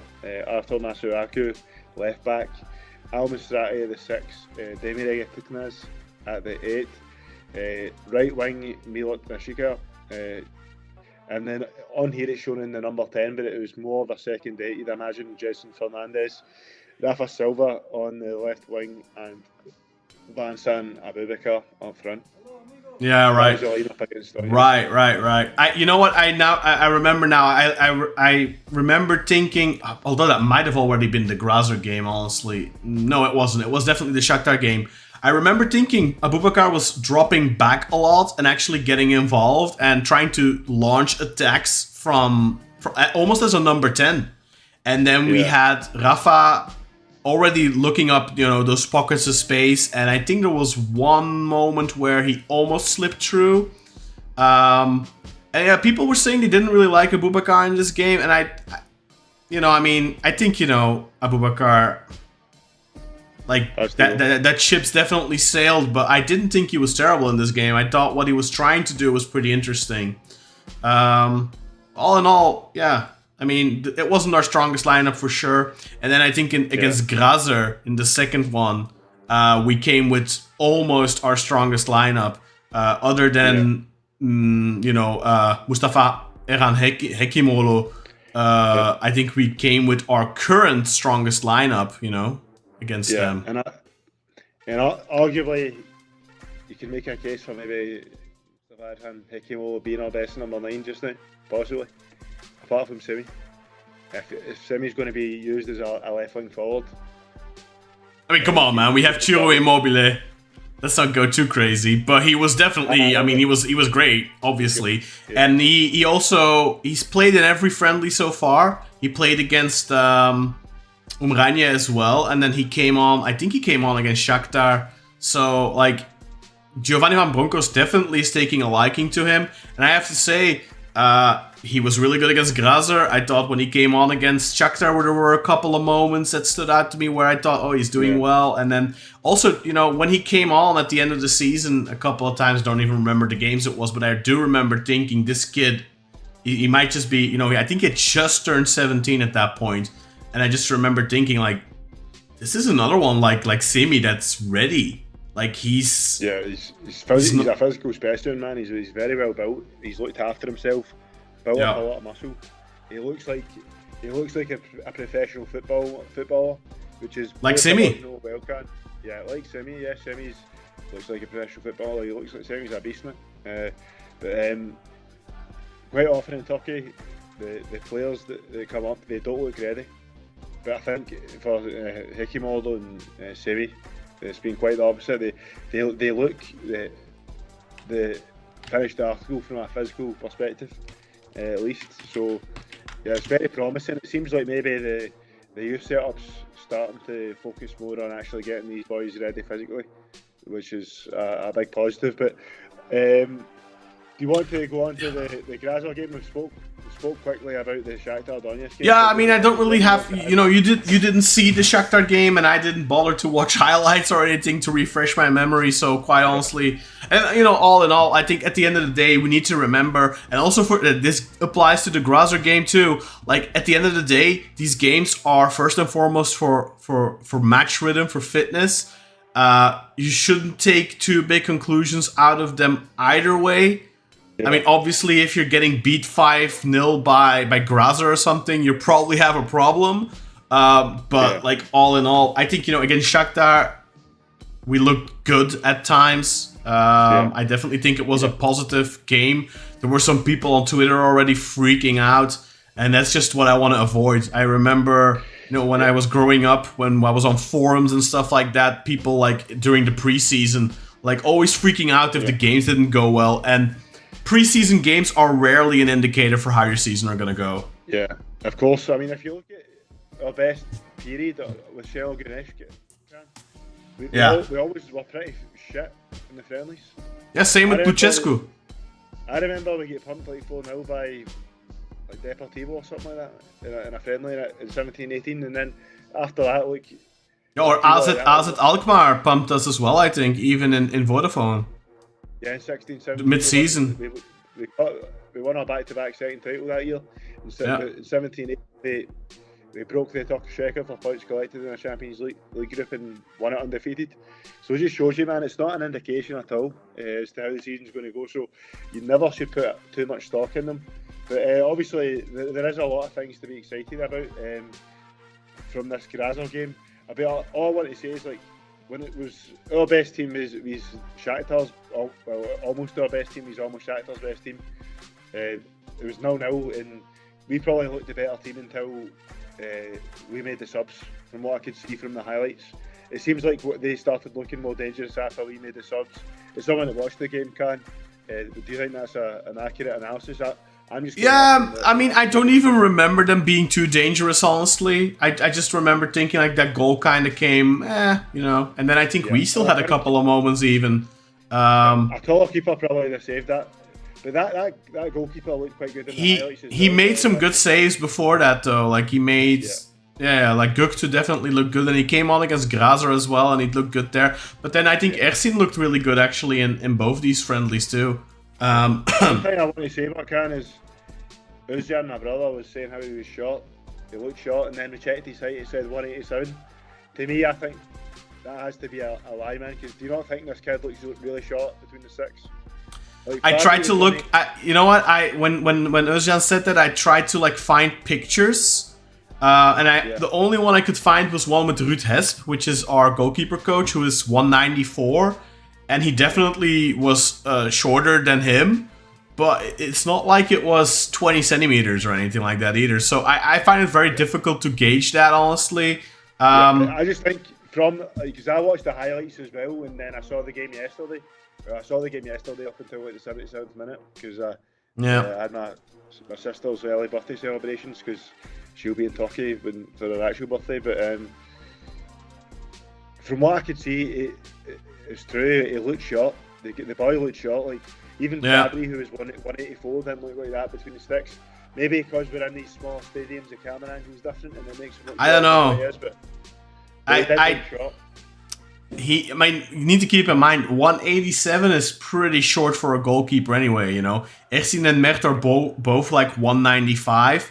Most goalkeepers, like, they start at like 191, you know. If you're sub 188, you're small for a goalkeeper. So, I don't know, maybe, but like, usually, you know what? I think Fabry got listed as 185 at times, and I think in reality it was probably like 183 or something, so... Yeah, but I don't think he looked short between the sticks. He didn't give me that feeling of he was short. Might also have to do with build, with body, with body type and stuff like that. I honestly don't know, man. Like, I'm not gonna make a statement on that, but I did think he looked okay. I think he's just one of those guys that's been a little bit unlucky that he came in between Ersin and Emre Bilgin. You know, I think, or is Göktuğ the generation after Emre even? I'm not 100% sure on that, actually. It might be. I'll find out, man. But then we have Emir Yaşar as well in the youth, which is very highly rated as well. So I think Göktuğ's only 19, so he's a few years younger than Ersin. All right, and Emre, I think Emre is 21, so then he'll be like the generation after Emre, and then and then Emir, I think, is 17 or 18. So yeah. But yeah, I mean, you know, he looked good. He looked confident. It's unfortunate for him he didn't manage to get that ball, but I think he did good anyway. But let's move to the Grazer game now, because I think that was the more exciting one. For sure. Okay, so what I'll start with, Can, is I'll go over our starting lineup in that game. See, so it's right at the top. So the starting lineup against Grazer was Ersin in goal, Spencer on right back, Gabriel Paulista right centre back, Omar Colley left centre back, Arthur Masuaku left back, Jedson Fernandez as the 8, Al Mizrahi as the 6, Rafa Silva as the 10, Milot Rashica the right wing, Semi Klusoy left wing, and Mustafa Erhan Hekimoğlu up front. So at the start of the game, to be honest with you, I was writing a birthday card for my sister, and I looked up at the screen and we're already losing 1-0. Yeah, I was getting an ice because we went to my mom's yesterday, and my stepdad's in the hospital, so we went to visit him, and afterwards we went to get an ice cream. I think a good recovery. I think he'll be okay. But so afterwards we went for an ice cream, and then the match started. So I was watching it on my phone, and I had literally just gotten like a FODMOP or a SofaScore notification that we were 1-0 down, and I turned the game on, and I think as soon as I turned it on, like 5 minutes later it was 1-1. 2 minutes later it was 1-2, and before it was the 26th minute, it was already 1-4 or something like that. It was absolute mayhem, and we looked really good, very fluid. A lot of, like I said again, like I was watching on a small screen on my phone, so it's not the best reflection, but I don't remember many long balls. Like, it was all very good combination. Yeah. I'm just watching their goal because I actually missed it. I didn't see it either. I haven't seen it. So it looks like they got the header over Masuaku. It was in the 3rd minute. Cross from the right side. Just want to double check. Is that Masuaku? I did get the sense from the game that we defensively didn't always look the best. Like couple of moments where they looked dangerous, and this is a side that just got newly promoted to the Austrian Bundesliga, so they came from the 2nd Bundesliga. So that's relegation fodder, you would imagine, in Austria. So that's equivalent to maybe our relegation sides, if that. So it's probably top end of the Birinci League in terms of quality. So I mean, just to give you an idea of what you're saying, Kaan, that we actually gave them 3 big chances, which I think for a team of that quality is far too much. What do you think about that? I mean, obviously it's a friendly game again. I wouldn't read too much into it, but Don't put too much stuff. Like Masuaku looked great in this game. He did. But as much as me and you have been on the other side of the fence against Sinan saying that we need someone else, which I still think that's the case. Yeah, I agree. I don't think we can rely on Masuaku to put out a full season for us. He's a great player, but even if you go with him, like, he's injury prone, right? So you missed half of last season essentially. Yeah, like who do we have? Who do we have as a backup to Masuaku right now? Emre Can Terzi, and that's not. I mean, I think Emre Can Terzi played well last season when he played, but he's not. Like, if you look at the drop off in quality is just too big. If you look at the second half, when we made a lot of subs, when Ciro Immobile actually came on, I almost felt a little bit sorry for Immobile, because like he came on, Mucci came on, but then like a bunch of the Onur Bulut came on, Emre Can Terzi came on, I think Demir Ege came on, Salih Uçan came on, like a bunch of there were some good players that came on, like I said, like Mucci, like Salih, but then and Demir, I'm not gonna say Demir Ege is bad either, but like there's a significant drop off in quality. You go from Jetson to Demir Ege, you go from Rafa to Salih, you go from I think Al Musrati stayed on pretty long, or even the full game. Did he not? Onana came on for him. Onana did come on. Okay. Well, I mean, but still, I mean, look, I just feel like our backups, I think our first 11 looks really good quality-wise, but then I think our backups are... we definitely still need a few players, and, like, the more I've been thinking about it, and I'm a big fan of Svensson, but, like, if we, like, Trabzon were linked to James Tavernier, right?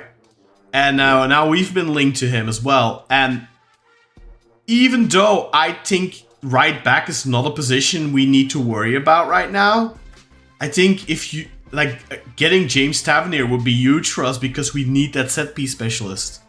We don't have a set piece specialist right now, and that is really hurting us, I think. Yeah, but I think he's on the wrong end of 30 as well, and he is for sure. But he's notorious for being bad at the back. So he's very good going forward, but Tavernier's always been bad defensively. Yeah, that's always been a big weak point of his. So I don't know if I'd want him, man. I'm just mainly worried about our lack of a set piece specialist, man. We don't have one. Like the closest thing we have to a set piece specialist is Masuaku right now, and he has good corners, and he's the last one to score a free kick for us. Yeah, but honestly, like, his indirect free kicks I don't remember him getting a lot of assists off of an indirect free kick. Honestly, last season I thought Jetson's indirect free kicks looked better than most other players. Like, even on the corners, we have Masuaku taking, then we have Jetson taking them, we have Rasicka taking them sometimes. Like, none of those guys I think you can really call a specialist. And I think really, if you look at our lineup right now, our first 11, yes, we need a left-sided center back, and I think we need a left wing back. But if we fill those two spots, I think our first 11 looks really solid. Our backups, that's a different story. Like, I think our squad depth isn't quite where it needs to be in every position, especially on the fullback positions. But our biggest weakness is just not having, I think, a set-piece specialist. And I think having a really good set-piece specialist, that makes the difference. But I think that's easily an extra 10 points at the end of the season. Maybe that's just... I mean, I think we'd still need a creator. I think we shouldn't get carried away with the fact we scored 5 past this team. No, of course not. Like I said, like friendlies are friendlies, We still definitely 100% need, ideally, an Asensio. That's a profile, like Gazal. But I don't even know if Asensio is a set piece specialist. Honestly, I don't know if he's a set piece specialist, but he's a creative right winger that creates a lot of chances, and I think we need that a lot. Yeah, but I think either you need to get a wing back that's really a specialist, or you need to get that right winger that's really a specialist. And also, I mean, like, apparently, did you hear about this? Rasicka apparently last season was playing with a broken arm or something crazy. Yeah, in the chat. Yeah. Yeah. So I mean, he looked great. He looked great in this game. Obviously, again, we have to take it with a pinch of salt, but 2 goals, 1 assist. Mustafa Erhan Hikimoto as well, 2 goals, 1 assist. Rafa Silva scored a very nice trivela. Yeah, so all those goals were very good. Yeah. They were all class goals. Like, none of them were shithouse goals or anything like that. But you need to keep in mind, like, there's gonna be games throughout the season where we're gonna struggle, where we're not gonna be able to cut through our opponents the way we cut through these guys. Like, I mean, I think a lot of our games are gonna be like that, where we're not gonna have such an easy time cutting through them. And in those types of matches, like, having good set pieces is very important. So I really hope we do end up bringing someone in that can bring that. And then I'm thinking of Steven Berghuis, for example. He's not necessarily a massive specialist, but he's definitely someone who can score from a free kick, who can take corners and direct free kicks. Definitely better than what we have right now. And that's also why I said, like, James Tavernier, for me, interesting profile because of the fact that he is a set piece specialist. But like I said, I think right back is one of the positions we don't need someone in. So, I mean, a Turk preferably to replace Onur Bulut. But I'm very happy with Svensson. And if the rumors are true that Giovanni Van Bronckhorst is considering even playing Rasicka there, then we have Svensson and Rasicka as options there. So, it's really just a left back position. And then, to tie into what we're going to talk about next, the TFF elections, if the foreign limit changes again, and like it gets increased a little bit, like to like 14 players or whatever, then I'm 100% in favor of keeping Masuaku, because I think having Masuaku as part of your rotation for the left back position is great. He's not on a very high wage. He's on 1.3 million a year. So I'd be in favor of keeping Masuaku if we can get another good left back. Then we don't have to worry about that position anymore. I don't know how you feel about that. Definitely. Yeah, I mean, just to talk about the game, because we've not actually touched on the game too much. Obviously, we can see that early goal, the cross from the right side. It was there left or right to the back post. Masuaku is towered over for their goal. But, I mean, we're talking about Mustafa Hikimoto's first goal. The cross comes in from the right side. It's actually a bicycle kick from Simi. Yeah. But unintentionally it turns out to an assist. So it goes back to the back post where Mustafa Hikimoto slots it in to make it 1 each. The 2-1 I think was a phenomenal goal. The Ashika with a phenomenal through ball. to Mustafa Erhan Hekimoğlu, who is just a proper striker's finish. Just at that near post, just slots it, hits it hard and hits it over the keeper into the corner. Like, a great finish. What do you think of those two goals from Mustafa Erhan Hekimoğlu, Kaan? I think like it was not just like you said, like it's not just those two goals he scored, but it's also that assist, right? Like just within 25 minutes, he just felt like he belonged already, you know, and he's even younger than Semi was last season. You know, when Semi made his 17. Well, Semi also made his debut at 17, the season before that. Oh, he did, yeah. Yeah, he did make this, you know, but like Mustafa Erhan Hekimoğlu has already been playing a part, like even this past season. He made his debut at 16. You know, it's the same as Batuhan back in the day. And the first few times I saw him, I didn't really... Too quickly. Yeah, the first few times I wasn't too impressed. He like was kind of anonymous. But then the second half of the season, he came on a few more times, and I remember thinking like, yeah, this kid's got something, man. Like, and I've seen him a few times for the under 19s now as well, where he plays as a striker and he plays as a winger. He's come on as a winger mostly for us now. This was his first time. I really think he played as a striker for us. He does both well, man. Like, I don't remember. Like I said, striker, but the boy's a pivot striker, man. He's tall, he's strong.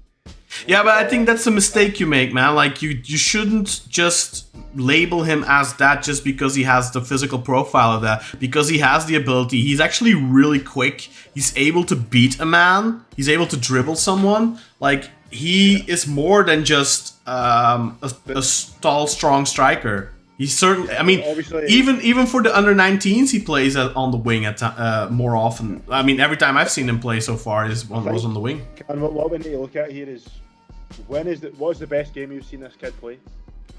Yeah, obviously this one. For the A team. For the A team, yeah. I think against Beşiktaş here he scored a brace, but then I think he might have also started as a striker actually in that one. So there you go. It seems like the signs are pointing towards him being better as a striker. I mean, the two goals, they were just proper strikers' finishes, man. Like, that's the type of goals that your best strikers score, man. It's their type of bread and butter. Not easy finishes, man. I mean, the first one he had to kind of get onto it. The second one, just a very composed, cool, calm finish. Just hit it hard and over the striker and over the goalkeeper into the corner. Yeah. I mean, even Rashika's goal to make it 3-1. I mean, for Mustafa Erhan's second goal, it was Rashika that played him through. For the 3-1, Mustafa Erhan playing through Rashika, who just smacks it into the top corner with his right foot from the edge of the box. I mean, for that one, it was a reverse of roles. It shows that he's got a passing game to him as well, that he can play anything the ball. So we saw a very complete game from Hekimoğlu. And then, obviously, for the fourth goal, I mean, do you want to talk about that, Kaan, or should I talk about the fourth goal? Go ahead. Go ahead. Doing a great job. It was Masuaku on the left wing. Plays the ball into the edge of the box. It's actually a bad pass. Like most players would probably struggle to control that, but Rafa kind of controls it once. The ball goes up, and he just smacks it with the outside of his foot. Goes in bottom corner. One of the best goals you'll see. It's scored in a friendly from Rafa Silva, our new star, our new number 10, who was very impressive in this game. I mean, right at the start of the game, he dribbled a guy and just slotted Rashika through and goal, and Rashika had a bit of a poor shot. Rafa Silva, despite just out with that great goal he scored, he was beating guys all games. He was playing his teammates in all game. Nice flicks, nice passes. Rafa Silva, very, very impressive in his first game in that number 10 position. I didn't watch the Shakhtar game, but from what I heard, far more impressive at the number 10 in the left wing, although you need to bear in mind that it was a much weaker opponent in this game.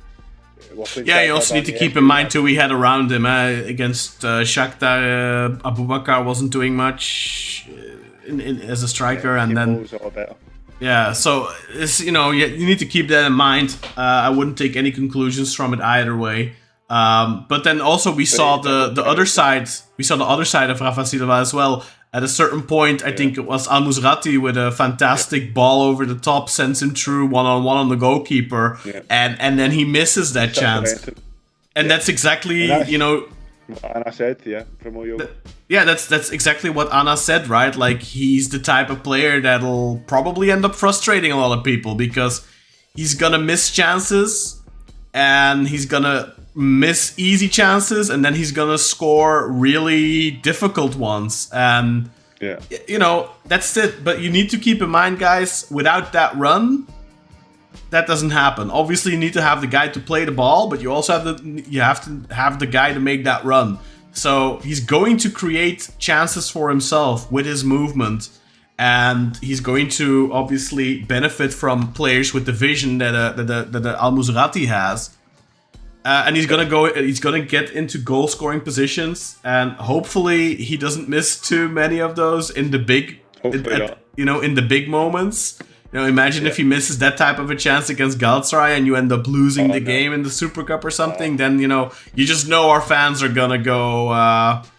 They're just gonna go full toxic mode, and then the Galatasaray and Fenerbahce fans will hop onto the bandwagon and start, like, oh, you spent that much money on that, blah blah blah. But you need to just keep in mind, guys. Look, this is just the type of player he is. He's gonna score amazing goals. He's probably gonna assist a lot of goals. He's probably gonna score a lot of goals. He's also gonna miss a lot of goals. If you look at his statistics from last season, he had 14 goals in the league. I think he had almost 16 xG.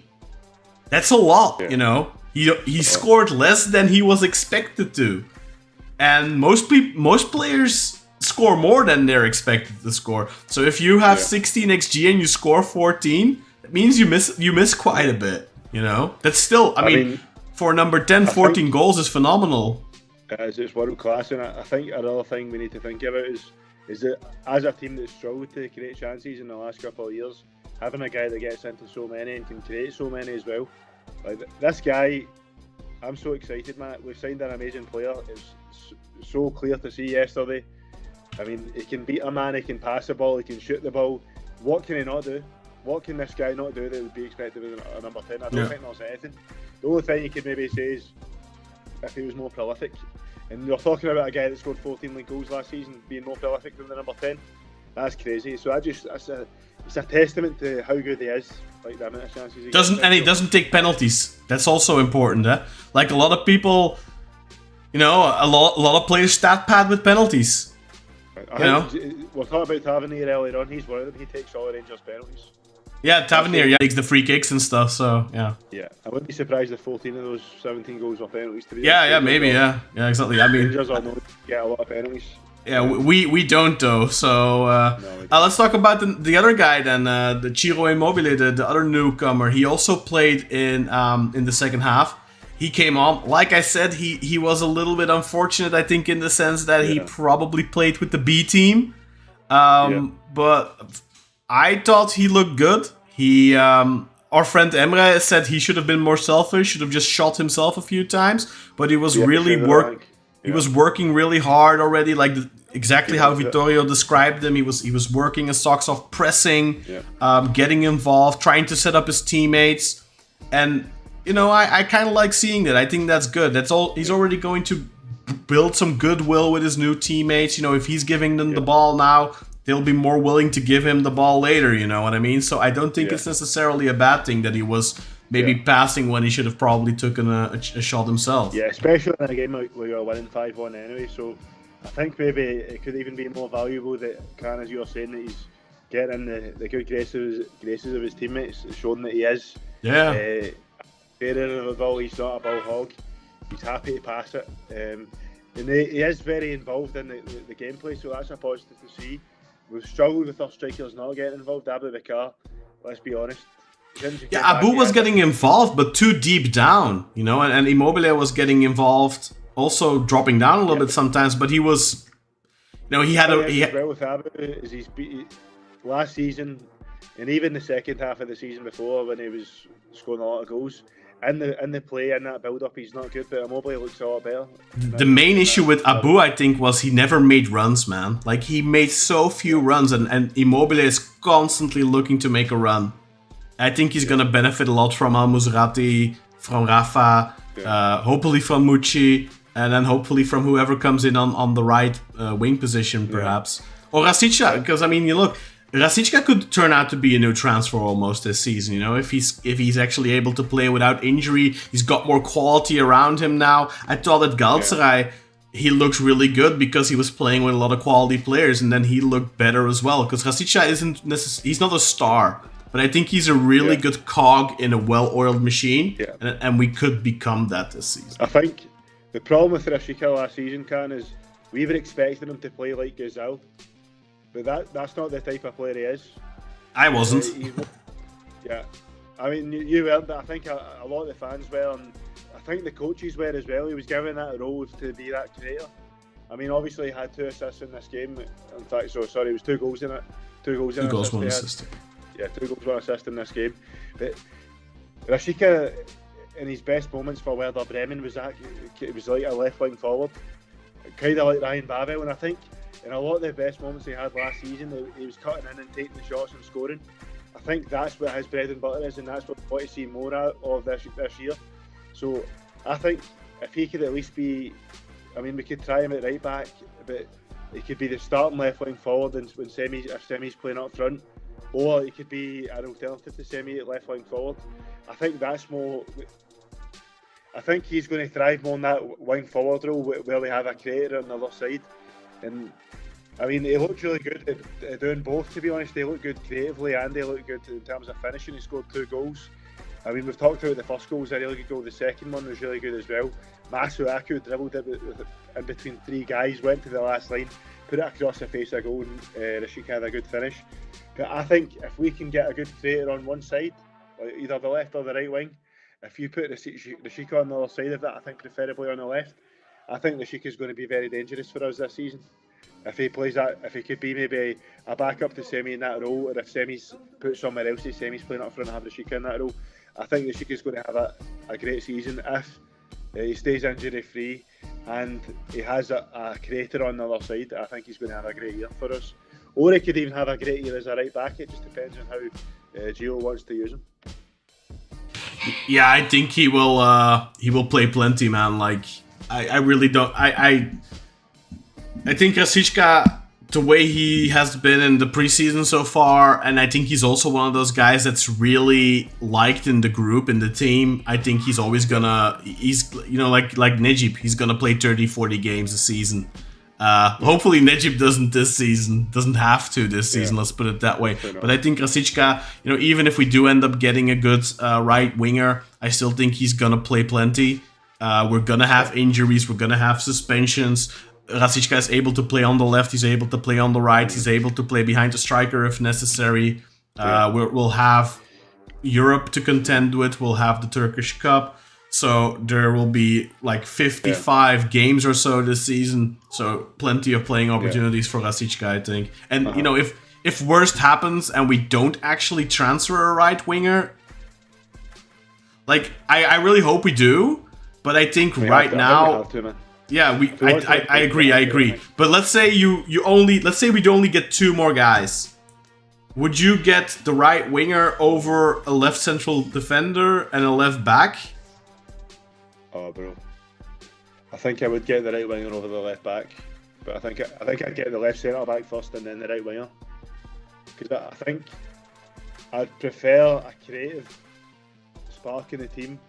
Although we need all 3, man, for sure. Like, we definitely need all 3, but I think the left back's the one I'd sacrifice. I'd take that punt on Masuaku because Colley's not going to be that guy for us. I just don't see it, man. And I think we definitely need that creative spark on one of the wings to complement Rafa, and then that way we have a complete... Because I don't know about you, bro, but I think over the years, man, we've been far too one-dimensional. Rafa's not a known playmaker, but he creates a lot of chances. Yeah, I agree. If you have a guy Rafa that creates a lot of chances, and you have a playmaker on the right wing, that adds 2 very good dimensions to a play that we've been lacking a lot. Yeah, when the danger is coming from multiple areas, it's much harder to defend. You know, like you said, over the last couple of years, like our main threat when he was fit was Gezal, and before that our main threat was Quaresma. And when were we the best? When we had multiple sources of threat, when we had Sosa, when we had Quaresma, when we had Ozan, when we had Gökhan. You know, that's when we were at our best, right? When we had multiple players that could really trouble the opponent. And that just, over the last 7-8 years or so, we have relied mainly on one creative spark. I like it. Yeah.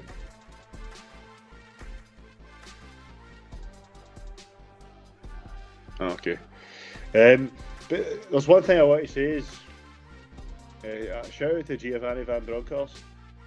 I know I've only actually seen this one game and the opposition was of a low quality, but this was a guy that was criticised for playing boring football at Flying Northern Rangers, but I think the football we watched yesterday, it was very fast, direct, good fast passing. It's the opposite of what people were saying that would see. So although it's very early days, we need to see how he performs against well-disciplined teams in the league where it's going to be hard to open it up with the weight. It is too early to say, but I think from this game, I think Gio deserves props. And I've said this in a previous episode. To me, Van Bronckhorst strikes me as a guy that's learned from things that haven't went well. He didn't bring his conditioner from Rangers. He brought the guy from Celtic that beat him. And this, to me, alongside this sort of small sample we've had, obviously we played Shakhtar as well. I only saw the highlights of that game. We played in Rani. I was working, couldn't catch that one. But from this game, the fact that he's taken the conditioner from Celtic, well, he had all those injury problems at Rangers. He brought Ange's conditioner from Celtic, who had little to no injuries, got that team very fit, which allowed them to play that fast, intense football. And in this game, we played fast, intense football. So I think this is a guy that's adapted and learned and grown from the shortcomings. And a lot of people wouldn't have done that, because I think a lot of people say, like Sheldon Gurishman, who's known as being stubborn, although the most successful coach we've had in the last 20 years. Yeah, it sticks to what works and doesn't really evolve. I mean, Gio's a guy that's won 6 trophies, but it seems like from those shortcomings, that guy reached the Europa League final for Rangers, which is an amazing achievement, but the shortcomings in the league, the injury problems he had the next year, he's learned from that. He's taken the conditioner from the rivals, implemented him, and so far, from what I've seen, it looks like we're seeing a bit of a faster brand of football from what I've heard, and compared to what he played, especially in the league with the Rangers and with Feyenoord. So this looks like a guy to me that's adapted. So all credit to him. And see the way he's coming across in the pressers, just watching the clips of him. Like, everyone said it, but see now that we're seeing it from ourselves, he looks like a phenomenal guy, like a really great guy, someone that you quite happily sit with and talk to, and someone you can see is a friend, and someone that you could trust, and someone that you can go to in your time of need. So Giovanni Van Bronckhorst, so far, man, it looks like this guy's doing a great job, and I thank you so far for the energy you've brought. All the reporters are talking about how there's a great energy in the camp, so thank you to Gio, and shout out to you. And hopefully, I really hope, man, that this board brings the players that you need to have a successful season, and I really hope that we can have a great year together, and hopefully many years together. So I just wanted to give Gio a bit of props, although it is early. I wanted to give him a bit of props for what I've seen so far. Yeah, for sure, man. I fully agree with you. I think, what we've seen so far is it's the first time, we had it with Ismail as well, I think, where we kind of saw the stamp of the coach on the team straight away. Yeah. But that wasn't necessarily a good one. Now it kind of feels like it's more a positive change. And yeah, for sure. He's known for that, and a lot of coaches, it's not just Sinan Güneş, but a lot of coaches, you hear players, obviously they have their proponents and their opponents, but there's always coaches who have a couple of players who have nothing good to say about them, because they didn't keep the promises, or they suddenly got benched and they never really got told why, the coach was too chicken almost, to talk to them and stuff like that. I've never ever heard a negative word about Giovanni Van Bronckhorst from a former player. It's only, and also if you look at the training sessions, Beşiktaş actually on the YouTube channel puts out every day, they put their daily training video, which is usually around like, I don't know, 8 to 10 minutes long or something. But every time he's right in the middle there, he's there on the pitch with the players, he's taking part in the rondos. You know, like a rondo is where they form a circle and one or two guys who have to defend, essentially. And if they manage to intercept the ball, the guy who the ball got intercepted from has to go to the middle, right? So he takes part in that, and that's actually something I've watched an interview on him like months ago, talking about how he really thinks that's important. Because first and foremost, it immediately shows you who's a good footballer. It shows you the players who are composed, and it also it's a positive way of getting players to have fun in training, but also at the same time they're being very competitive because none of them want to be in the middle, and it just brings out the best in them, and him being part of that. Like he was talking about the rondos at when he was at Barcelona with Ronaldinho and all that, like. And it just, like he said, you know, it immediately shows you who's a good footballer and who's not so much a good footballer. And I think that's also good for him to know. And I mean, I'm surprised by seeing, and obviously we still have to see, competitive games, and these are just friendly matches. But just the early signs of the fact that we aren't constantly going back to that long ball, that we keep trying to find a footballing solution and trying to play out from the back.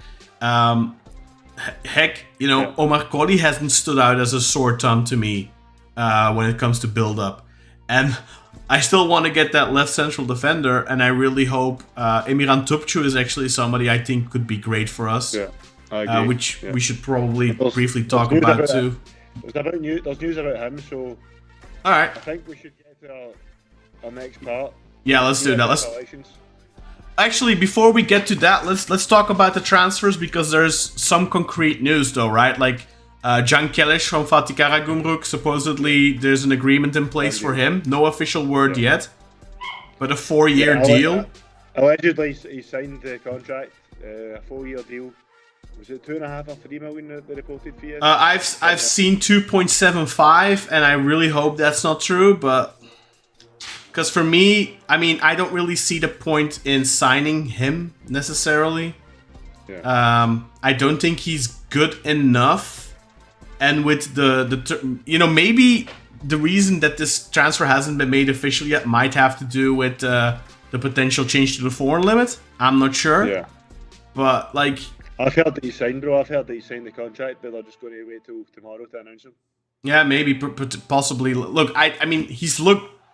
When I've seen him play for Karagümrük, he looked like a decent player, but I just get the sense that this is gonna be an Orkan Çınar type of player, you know, like talented, but he's always just gonna be a bit player for us. Yeah, and it's I don't think you spend 3 million euros nearly on a bit player.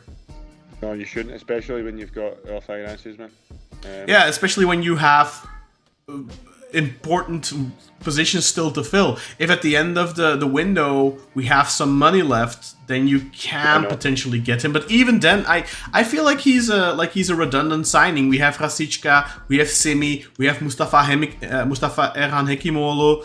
You know, we have players that can play on those wings. And we still have some youth players as well that can play there too. Yeah. And obviously we have Rafa and we have Mucci. And we have potentially a new star signing on that position. So I think if you take all that into account, like he's going to be ultimately he's going to, I think, end up competing for minutes with Mustafa. And I think then you give the minutes to Mustafa. I mean, of course, hopefully Mustafa's playing striker, but Jan's a winger. But from what I've read about him, I've not actually watched a lot myself.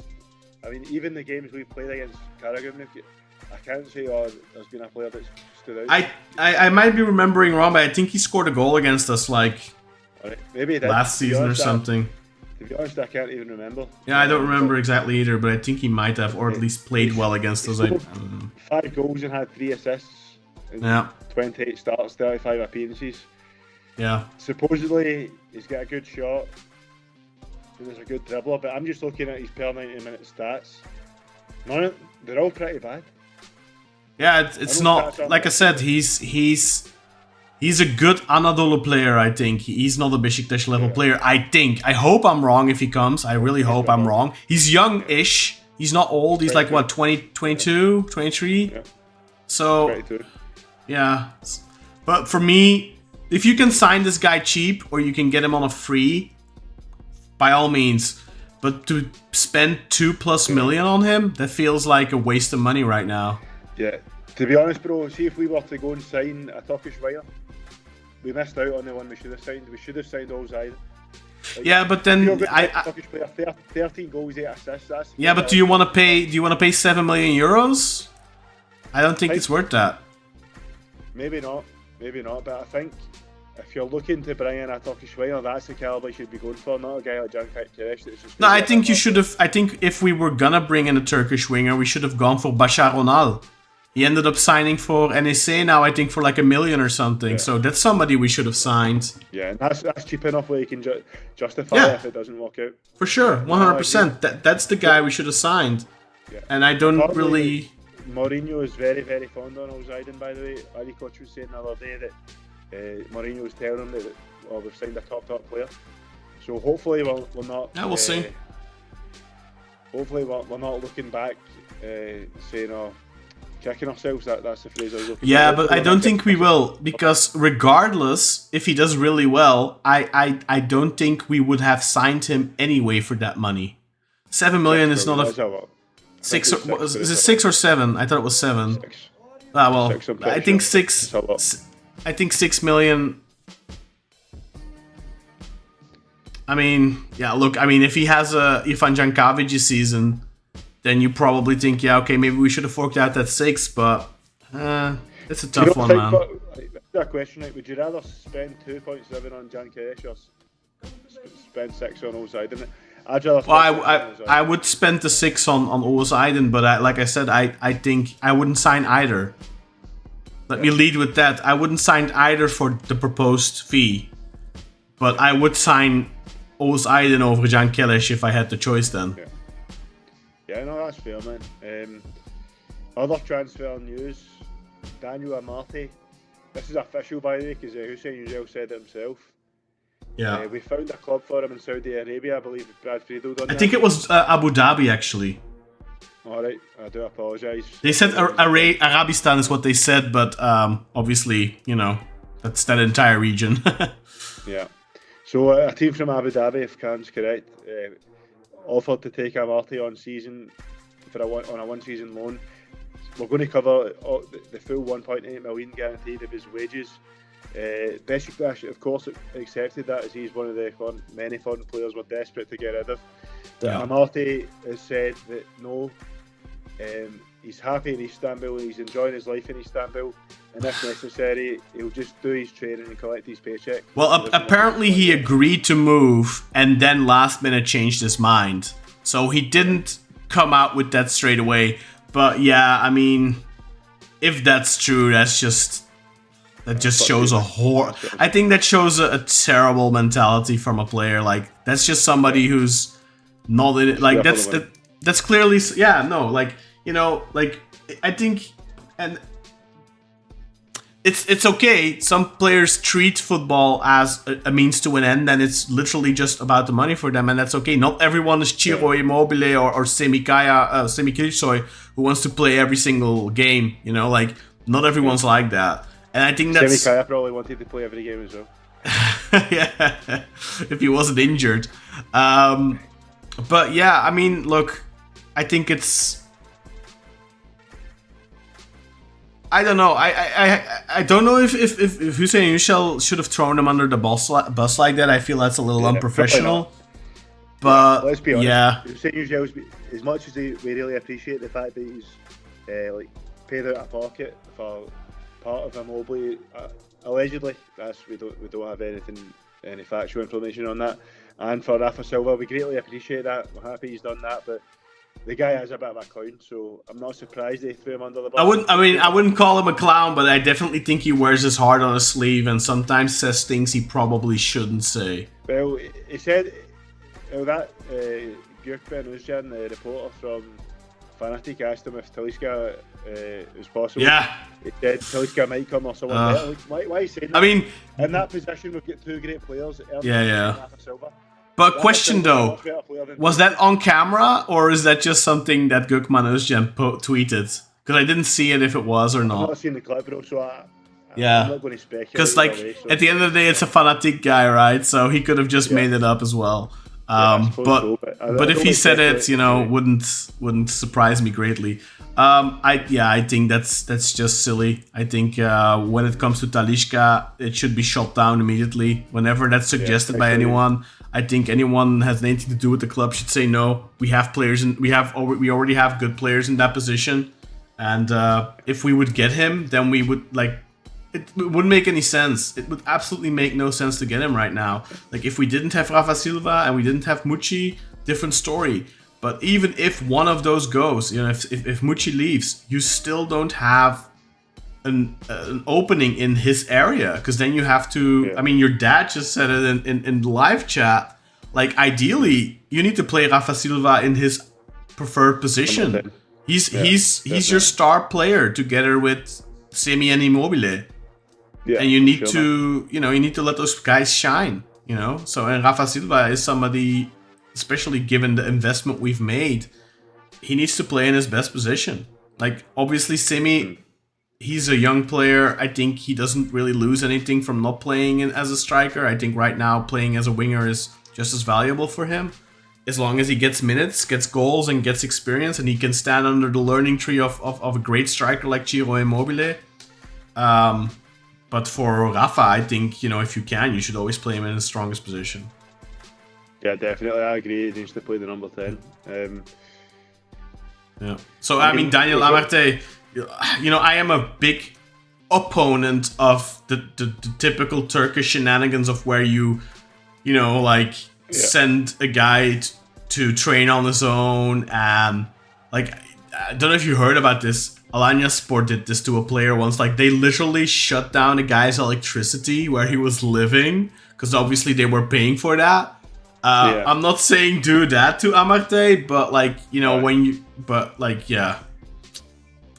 yeah, it just shows you there's understand that, like, they didn't, the old board weren't forced to give him that contract, but if they want rid of you and you're getting the same money elsewhere, why not go, man? Yeah, I mean, like, at the end of the day, you're a professional. Like, how old is Amartey? He's like 27, right? I think he was 27 last year. I think he's 28 now. So, at the end of his Beşiktaş contract, he'll be 30 years old. You know, if he's gonna... Actually, he's going to turn 30 in all right. November, But let's say he at the end of his Beşiktaş contract, he'll be 31 then. So he's gonna if he's gonna ride out his contract with Beşiktaş, because I think he has 2 more years on his contract. He'll be 31 when he gets out of it. Like, if you haven't played football in 2 years, who's gonna sign you, man? Like, you're just like, okay, he could go to Abu Dhabi now, play a full season, and, you know, put himself still on the radar of other clubs, potentially that club. And he could get another big contract out of that.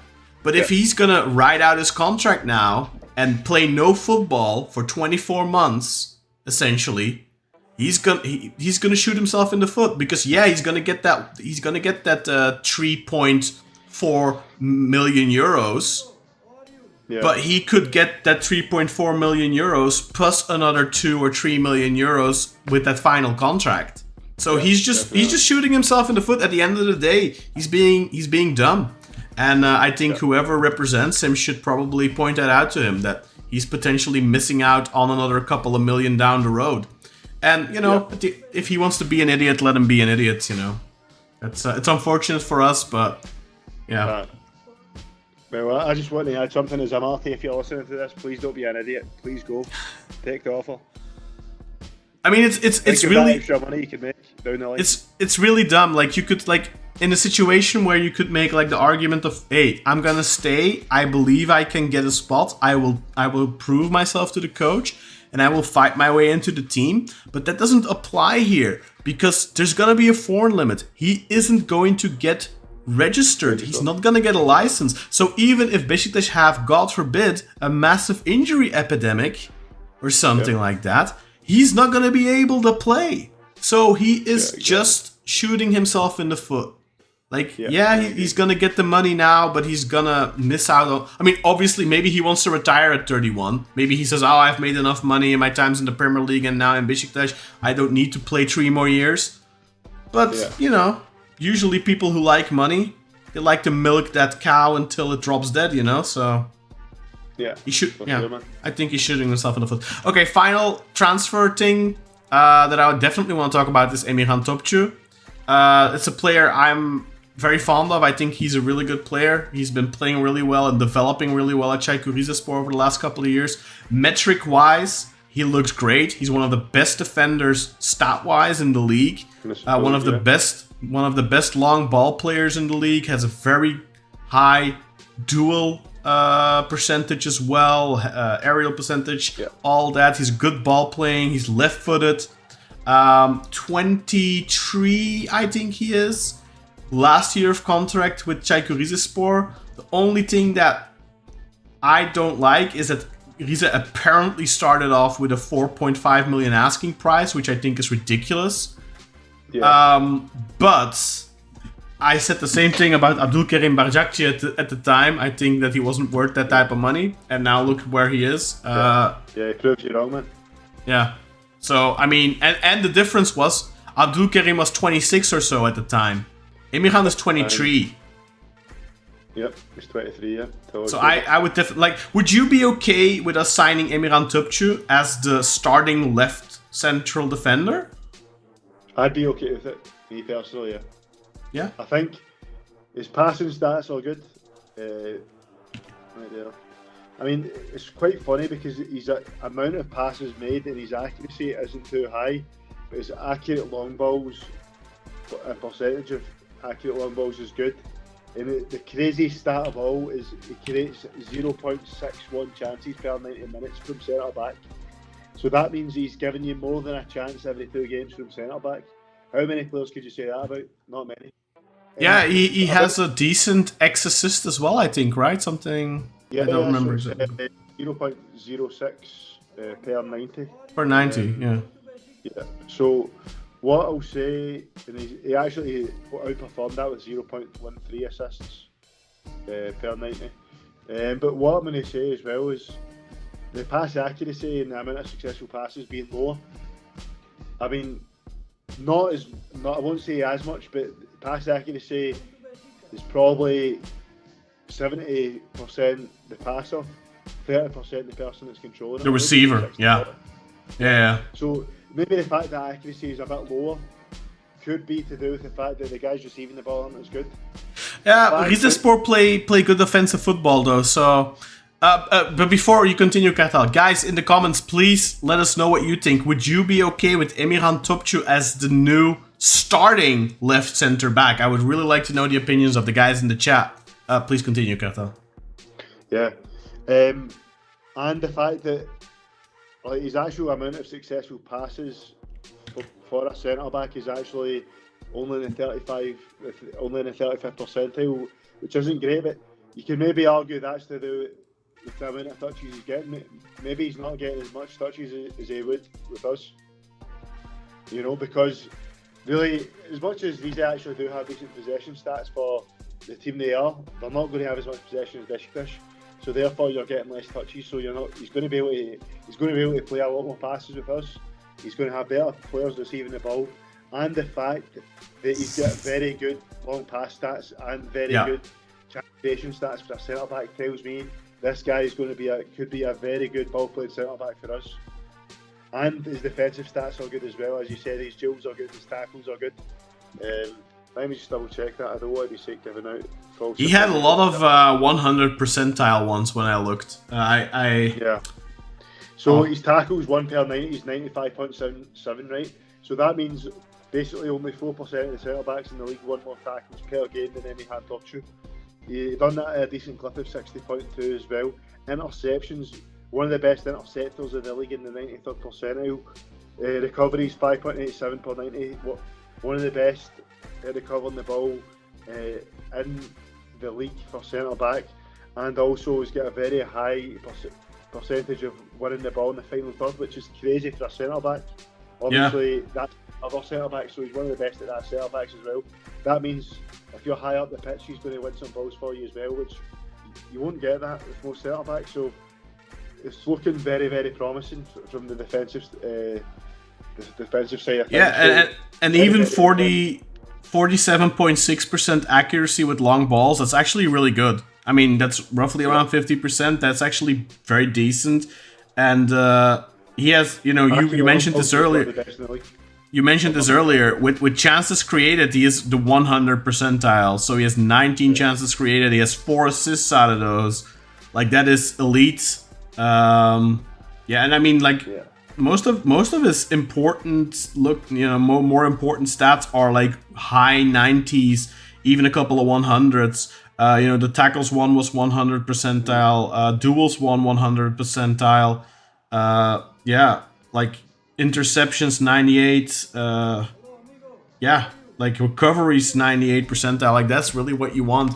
And I also think it definitely helps that he's been playing in a system with a coach that that likes attacking football, that likes to play out from the back. So I definitely think in that regard you couldn't ask for a better development as a young defender, I think. So for me, I think 4.5 million is a lot for a player with only 1 year left on his contract. But if you're willing to pay nearly 3 million for Can Keleş, then please pay 4.5 for Emirhan Topçu, and let's just be done with it. Like, even if you end up signing a good foreign left center back, I still think if you sign Emirhan, that's a guy for the future. Like, even if you don't necessarily play him straight away from the first minute, I still think that's somebody. Yeah. On you go. Sorry, you finish, bro. Yeah, I mean, keep in mind, the defenders are the guys that get the most cards, right? Like, those are the guys that end up with yellow card suspensions. There's gonna be injuries. There's gonna be suspensions. Like, you're gonna need good backups there. Even if you don't bring him necessarily as a starter, I still think he'll get plenty of opportunities. I have more faith in Emirhan Topçu to do a good job at left center back than I do in Omar Colley, than I do in Necip, than I do even in Tayyip right now. Tayyip Talha, for me, I would love for us to sign Emirhan Topçu and to include Tayyip Talha in the deal and send him on a season-long loan to Rizespor, because what I said before, Rizespor play good football, they have a good coach. I think Tayyip Talha going there for a full season, regaining his mojo, playing every week, hopefully, fingers crossed, I think that would be great. I think then we could, next season, have 2 good Turkish central defenders. And when inevitably Erdogan gets involved and decides that we have to go back to 6 or 7 foreigners max, then we'll have 2 relatively young, good Turkish central defenders we can fall back on. Yeah, I think that's a great idea, Kaan. Talking about Emirhan Topçu, the latest is 1 hour ago from Astan Suzgun, who recently has been one of the more reliable journalists. I mean, not a lot of them have been really reliable at all, but he's probably one of the better ones just now. Beşiktaş have offered money plus 2 players for Emirhan Topçu, 1 foreigner and 1 Turkish player. Currently negotiations are ongoing between the 2 clubs. What do you think of that, Kaan? Very curious who the foreigner will be. I think most people would probably say, it's probably Francisco Montero, but I don't think so, because Montero actually has a market. There's clubs in Spain, there's clubs in Portugal who are interested in Montero, so I expect we'll sell him for 1.5-2 million euros maybe. Yeah. And I don't think we're going to include him in a deal like that. So it has to be someone else, but then who could it be?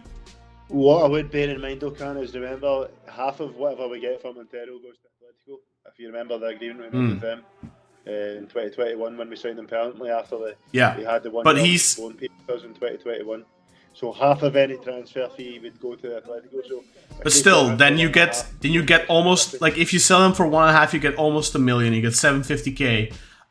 Like, he's in his last year of his contract. If you can get 750k for him, I like him a lot, but that's better. I think getting 750k for him by selling him to another club is better than including him in this deal, most likely, because you have other players you can probably, you could say like, oh, give them type for a year on loan, and then let's give them Hasic. I wouldn't be surprised if Ilhan Palut is eager to work with Hasic. Ilhan Palut really likes those Balkan type players, so wouldn't be surprised if it was Hasic actually. I think that'd be interesting for Hasic as well to get a shot in the Super League with a lesser club. I think that's something. And hot take, I would extend Hasic's contract by at least a year, and then send him. It's not really a hot take, bro, because that's what the board are considering to do, from what I've read.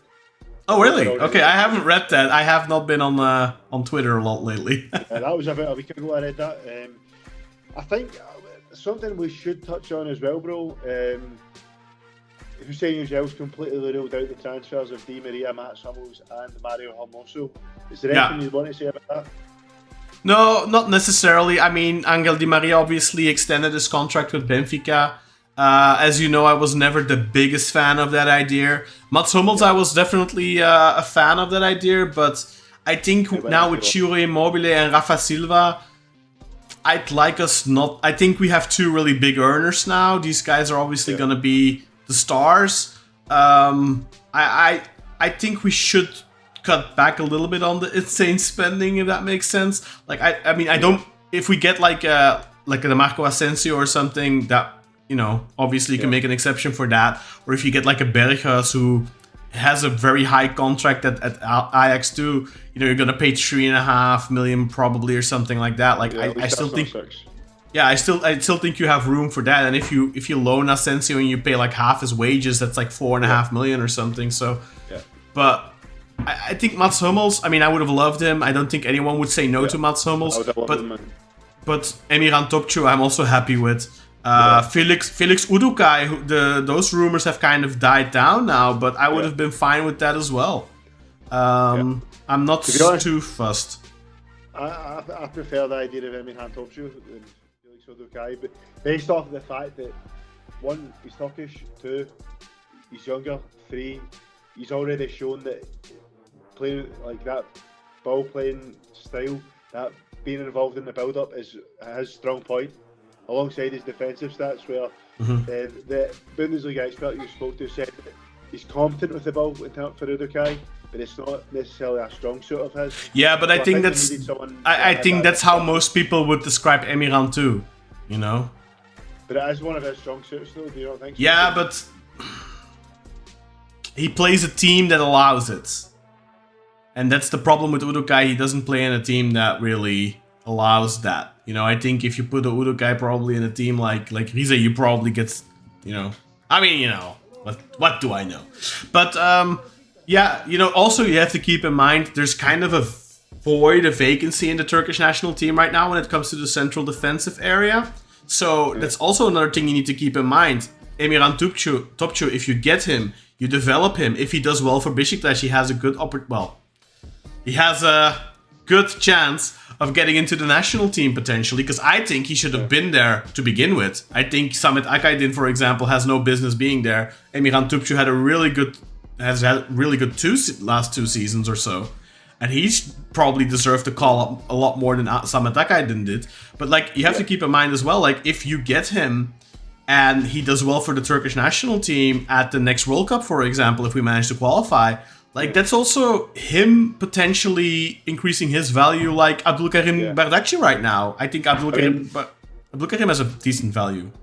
Abdülkerim is not a great example because he had a great Champions League campaign, but Abdülkerim struggled in the Euros. He did. He played well in the last 2 games, I guess, or was it the last game? Just the last game, I suppose, because I think he was suspended for the one before that. But in the group phase, he didn't look great. But I still think he's somebody that, due to his Champions League campaign, definitely got on a couple of radars. But also, he's older though. He's 29. That's the difference as well. I think a great comparison with Emirhan would be look at Ferdi Kadıoğlu. They're talking 30-40 million for him because, to be honest, I tweeted about this. If you follow him, if anyone, I know you follow me, Kaan, but if our viewers follow me on social media, they'll see that I tweeted justice for Ferdi under UEFA's post because Cucurella was the left in the tournament, which I think was a joke. That guy might have had a great tournament, but if you look at the stats individually, Ferdi was by far, in a way, the best left back at that tournament. Offensively, but not defensively. I think Ferdi should have been in that team in the tournament. I don't know what you think. So I did tweet justice for Ferdi. Offensively, he has phenomenal stats, but I always think Ferdi defensively isn't a very good defender. He's not a good defender. It's just the way it is. Yeah. But a lot of wingbacks aren't, right? Like most wingbacks aren't good defenders. Yeah. And Cucurella is not necessarily a wingback, so.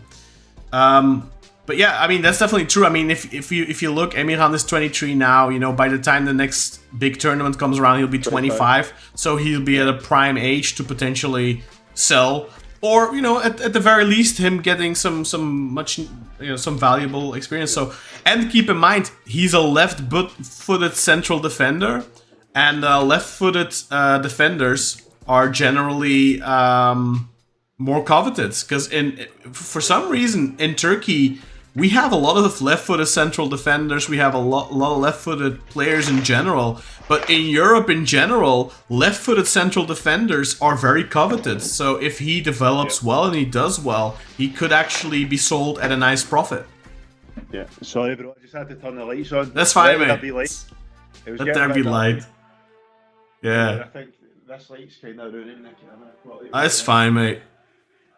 If you turn your camera, like your screen a little bit, then maybe it'll be better, but it doesn't really bother me or anything. Anything else then, Kartal, that we have to talk about transfer-wise? Is there anything big that's happened? I don't think so, right? I think an important one to talk about is, pardon me guys, Murat Özcan did say yesterday that we did actually approach PSG in regards to the man I've been wanting, the man that you agreed that if we could get would be brilliant, Marco Asensio. But apparently the negotiations kind of stopped after the mention of €9 million wages was made. But this is the thing, when you think about it, we were willing to part with maybe €10 million, something along those lines for Di Maria, allegedly. I don't know how true that is. But if you're going to pay 10 million, if Hussein Yücel's ready to help out, because obviously he'd probably pay half that or something. Yeah, but I think one thing though, Kartal, I think the difference between Di Maria and Asensio in terms of name, in terms of brand, in terms of appeal for shirt sales and stuff like that is still significantly bigger. No, I do agree with that, bro. But I definitely prefer Asensio, but you know. Yeah, but Asensio's 28, still in the prime of his career. Had a good, efficient season for PSG when he played. Didn't play that much, but when he played, he was very efficient, very good. So I think if you're willing to pay 10 for Di Maria, with the brand value aside, if Hussein Yücel can help out with another transfer, I think this is one that he should do. Obviously, the first approach I'd make was say to PSG, look, if you're not going to use him, we'll loan him for a year, we'll pay half his wages. I'd imagine our board are smart enough to have tried that. It's probably, considering the negotiations are stalled, it's probably not worked. I mean, I asked somebody I know who is very good on sources in PSG. Jonathan Johnson, you might know him from Twitter. He's one of the big reporters on PSG. And he did tell me that right now there's a possibility of either Asensio or Kolo Muani leaving. Yeah. But it's probably gonna be one or the other, not both. And Kolo Muani right now has interest from, I think, Atletico Madrid. And his value, I mean, they could potentially sell him for like, what, 40, 45 million or something like that.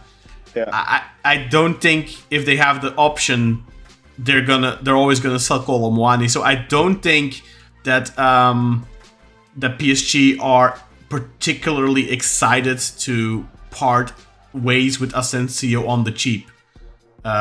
So I think our chances. It'd be with I'd be with a transfer fee. Would need to buy him. I think Asensio is a deadline day potential transfer, if that makes sense. And I don't know if we're going to wait that long. I think Asensio would depend on what happens to Kolomuani. If he leaves, then that door potentially closes. But if he sticks around, then I think you have the opportunity to perhaps pick up Asensio at the end of the window if he's willing, and if we are willing to pay a certain cover a certain amount of his wages. But I would imagine that we want to fill that position before then. Yeah, I don't know how long we're gonna wait with that. Although it's difficult, right? Because Hussein Israel did say like a week ago or so that after the Ciro Immobile transfer, he did say that we've done a lot of good work already, and now we're going to slow things down a little bit, and we're going to try and focus on offloading. We have done a significant amount of offloading, but the offloading we've done are mainly younger players like Kerem Atakan, Kezgin, Beykan, Jaylan. What's his? Bilal. Jaylan. Bilal. Is it Bilal? I don't remember the kid we got from Eskişehirspor those years ago. We've loaned a bunch of guys out, but most of them are youth players or guys like a Kerem Atakan Kezgin or Bilal Jaylan that we got from smaller clubs in recent years. So far from the big earners, Ox is still there. Like we mentioned before, Amarte is still there. Rebic is still there. Which other high-profile foreigners that Abubakar hasn't left yet? Onana, I wouldn't even be surprised if he just stays because Giovanni has been using him in the friendlies. Although he has been using Hasic as well. Yeah. So, yeah. I don't know, man. Like, we haven't really been successful in offloading any of the bigger earners yet, so... We haven't. The only foreigner we've been able to offload is Rosier, so we've still got 19 foreigners. We still need to at least get rid of 5. And really, realistically, I mean, let's say Emir Han's a left centre back, right? So we still need to sign a left back, a right winger, and potentially a number 8 as well if Jetson leaves. So we've still got quite a lot of foreign transfers we need done. So you're talking, we still really need to get rid of 7, 8 foreigners. Yeah, we need to get rid of a bunch of players, and let's. I think we can move over to the last subject of the podcast, Kartal, the TFF presidential elections. There is a new TFF president against all expectations, I think, because it really was looking like Erdogan had propped up Mehmet Büyükeşki to continue. Against all odds, they kind of forced the only good candidate who was in the race, Servet Yardımcı. They forced him out with political pressure. He made a statement about it. He didn't really go into details as to who put the pressure or anything like that. But I think we all kind of have an idea of where that pressure came from. So he pulled out of the race. But İbrahim Hacı Osmanoğlu, the former president of Trabzonspor, you may remember him as that president of Trabzonspor that locked the referees in the dressing room for a couple of hours during a game where they did not really agree with the officiating. That former Trabzonspor president has been elected as the new TFF president. Apparently Hasan Arat was able, I don't know if I should put it like that, but he actually apparently had something to do with Ceyhun Kazancı, our former sporting director, becoming part of the team surrounding İbrahim Hacı Osmanoğlu. So and they voted for him. Beşiktaş voted for Hacı Osmanoğlu. What do you think about this, Kartal? From what I've heard and read, that story about the referees locking them in the dressing room, it doesn't seem like a guy that should be leading Turkish football. I think it was a bit like this, the South Park episode where it's the third sandwich, he's the giant dish. Yeah, third sandwich and the giant douche, yeah. I think, the giant dish is, you could argue, is not as bad as a shit sandwich. I don't know. We need to wait and see, that's the thing. But the thing is, we had to get Büyükekşi out because We had to. At this point, it was just he hated Beşiktaş, man. It was gross. It was just yeah. It was completely unprofessional. The amount of scandals alone the last year was out of proportion. Like it's funny to me. Like the only there's people who've told me on Twitter like, yeah, he's been bad, but whoever comes next, it's just gonna be as bad. And funnily enough, every single one was a Galatasaray fan. Yeah. It's I mean, Hacı Osman, although is probably the lesser of two evils, he doesn't seem like a very professional guy, but he's... Oh, that's quite funny. We'll find out soon, right? What? Yeah, but... Look. Oh, is he back? You can't look at my screen. Look at your screen. Yeah, I see you doing a thumbs up. Oh, wait. Look. You see that bubble? I don't think so. I don't know. A bubble came out with a thumbs up. That's quite funny. Oh, okay. Does it do that with me? But basically, Hacı Osman, although he doesn't seem very professional, former Trabzon president, probably expected to favour Trabzon, but does have Ceyhun Kazancı, a former sporting director and non-Beşiktaş fan. But how much does he hold a grudge, right, against the Beşiktaş fans? I mean, if he's a Beşiktaş fan, hopefully he can get over that and basically be our voice in the TFF. Hopefully. But don't you think that's perverse though, Kartal? That we need a voice. Like the TFF should be completely impartial. There shouldn't be a need to have somebody to represent you. It's so perverse, man. Like that's. Yeah. I'm just happy though that we've got Büyükekşi, a man that just made it clear that he wasn't fond of Beşiktaş. Completely fucked us over at every turn. For sure. Had enough scandals in the last year to fit 10 years in Turkish football. Yeah. Turkish football has a lot of scandals. Yeah. So I'm just happy we've got rid of him. I'm happy Hacı Osman, although it seems like he's going to make it 14 foreigners again, which is good because we need to get rid of the foreigners already. Let's hope so, yeah. I mean, yeah, that's just another one of those things, like, it's really damaging to the clubs, like, changing that foreigner rule every 5 minutes, especially when you reduce it. Like, now they increase the amount allowed on the pitch, but they reduce the amount allowed in your squad. So even if you don't make any transfers and all your players stay under contract, like, you'd still be forced to get rid of 2 players, and you'd essentially be forced to do so for almost free because everyone knows that you have no other option. So it's capital destruction. Like, it's really, and this is the 4th time I think in 10 years that they've changed the foreigner limit, and every time they do it, it causes a situation where clubs need to offload. And they damage the Turkish clubs financially are already in a bad enough spot because of the economy, because of mismanagement, because of a plethora of reasons. They don't need to add another factor to further damage the Turkish clubs' economies. Yeah, I mean, do you want my honest opinion, bro? I think the foreigner limit should be scrapped altogether. I think it should be unlimited. That's my personal take. Yeah, I think you're kind of right. I think it should be unlimited, but there should be other rules. There should be rules like you need to have at least X amount of youth players in your matchday squad or something like that. And there should also be an incentive to play youth players. There should be incentives to play young players. Like, for example, if you play, I'm just gonna say just something random, completely off the top of my head.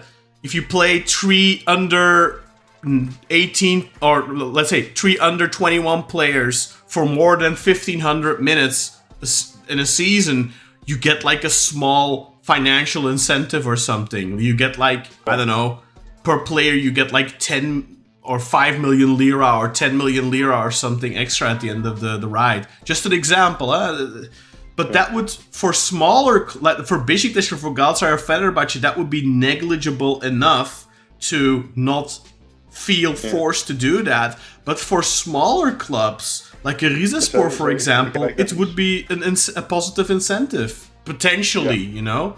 I mean, you can talk about the number, you can increase it, decrease it, whatever. But yeah, I mean, I think there should be... It's like when you're teaching a puppy, when you got a new puppy. The best way to teach a puppy is not by punishing them, shouting at them, or hitting them. The best way is positive reinforcements, rewarding them for good behavior. And I think that's kind of how the TFF should operate. They should, instead of constantly being like, oh, no, you can't do that, and you have to do this and blah and blah, you should be, oh, you play a lot of young players, you give a lot of opportunities to young players, well, we're going to reward you for that. Positive reinforcement, instead of all these, Yeah. I mean, that's all the foreigner limit does, capping it at 14. It means if you've got too many, you need to loan them out or sell players for free. It drives up the cost of Turkish players. But at the very least, though, Kartal, you can make the argument that the limit was 14 already, so they knew this. But bringing it down... It's a W, man. Anyway, even if they made it 13, 14's a W. Like, it's more than 12. It's a thing. It means that you could field 11 foreigners plus have 3 on the bench, so it's a fair number, but I think really it should just be completely free, and then, as we've said, incentivise teams for playing youth products and maybe have a certain amount of youth products that have to be in your matchday squad. I think that's fine, but I think you should be able to have as many foreign players as you want in your books, because really, if Turkish players are good, they'll play. You know, Izet just said in the comments as well, like, the foreign limit sucks, but the biggest issue is just that they keep changing it. Like, they're constantly changing it, and that's the biggest problem. And one of the biggest reasons for the constant changing is the outside pressure from political figures like the president of the country, and that needs to stop. That is one of the biggest detriments of Turkish football, is the constant... Like, there's only been, like, I don't know if you've ever had a point where you were ready to give up on Turkish football and just stop watching it altogether, Kartal. I don't know if you've ever gotten to a point like that. I've been watching for 25 years. I've had one time that I was this close to saying, I'm not watching this anymore. And that was after the Fenerbahce derby in the Cup, when Şenol Güneş got assaulted from the stands, his head got split open, the match got abandoned, and Recep Tayyip Erdogan and Devlet Bahçeli interjected their political power to literally throw out the rule book, change the rules just for Fenerbahçe's benefit. At that point, I was super close to saying, okay, I'm done with this. And every time they speak up about Turkish football and get even close to getting involved, I get reminded of that, and I just get those feelings again of I don't want to. It's almost always negative, man. I can't think of a single time it's been positive. The only thing, like, the government should not get involved in football at all, unless if it's with, like, laws to enhance football, like, you know, stimulate youth development, grassroots investments in academies, stuff like that. Like, if they do that I'm all for that. But stay away. They need to stay away from. They need to stay away from club politics. They need to stay away from micromanaging. That's the biggest issue. They try to micromanage it, and they have, first and foremost, they have no knowledge. They are not. They are not. How should I put it? They aren't qualified for it. They aren't football professionals. They shouldn't be making decisions related to football. Like, I would argue the people who are the presidents of the Football Federation aren't either, because they're usually always just club-affiliated businessmen. But yeah. But by the way, do you know whether Hamit Altintop is gone now or not? That's not really been... I've seen tweets saying that he's gone, but nothing official, man. So yeah, I really hope he's gone, man. Like, I don't want to swear, but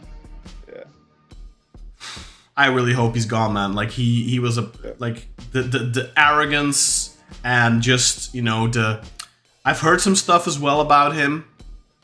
Yeah. The things I can't mention, but like. All right. Tell me off air.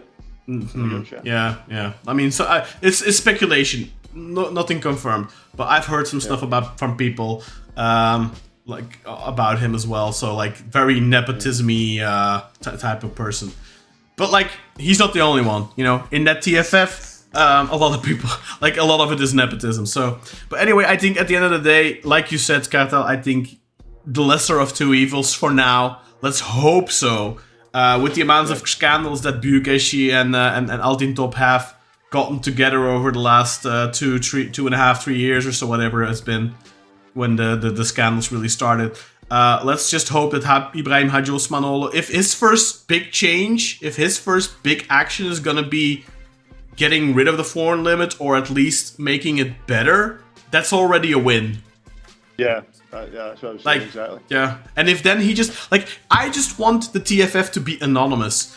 In Belgium, I have no clue who the president of the Football Federation is, man. Yeah. I have no clue. And that's how it should be. You shouldn't know who the boss of who the president is, because those people should not be in the news. And here in Turkey, like, these people are constantly dominating the news. And that just shows you how perverse Turkish football can get.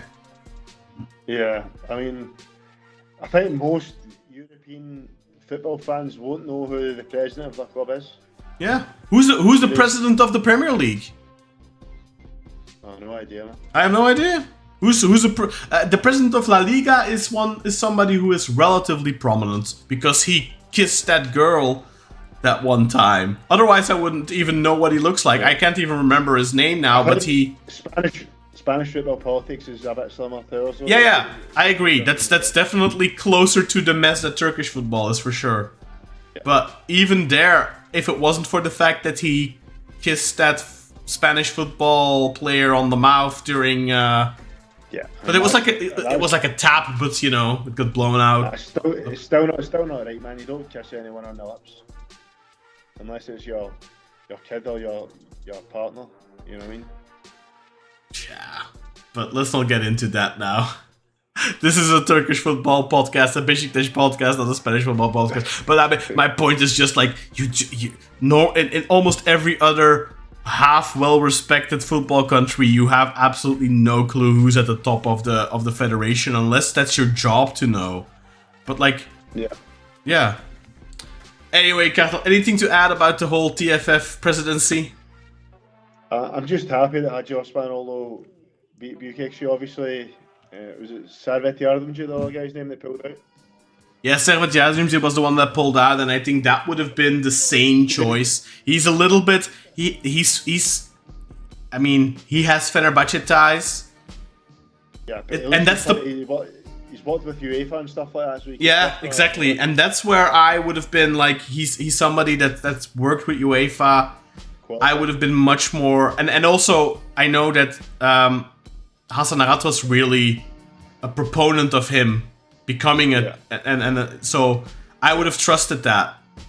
Yeah, Fenerbahce link or not, like the problem is in Turkish football, there's always going to be a link like that. And I think you just need to go with the person that seems most competent. Like, even before all of this started, like Mehmet Büyükeşi, I would have no clue why on earth he should become the TFF president. The same thing could be said about Yıldırım Demirören back in the day. Like, why on earth would he get to become TFF president? He has proven nothing, zero in football that he has. At least... What's president Beşiktaş history, man? You know? Like, if Fikret Orman, for example, if he would become TFF president, like... I'd get it, because he has done very positive things in Turkish football. He has proven to be competent to an extent. Yeah, right? The first 5-6 years. Yeah, exactly. And I would be okay with that. I've gone on record saying many times now that I don't want anyone affiliated to any big club to be in a position like that. But if there has to be one, I would want it to be somebody that is competent, that has proven his competence in the past. Sure. I don't want it to be a loudmouth shouter that's like Aziz Yildirim or something like that. Yeah. Like before this presidential term from Ali Koç, where I think he has become a bit of a loudmouth shouter himself, I would have been okay with Ali Koç being the TFF president, for example, because I think, you know. But yeah, So anyway. comes from a respectable family. Yeah. I'd understand that.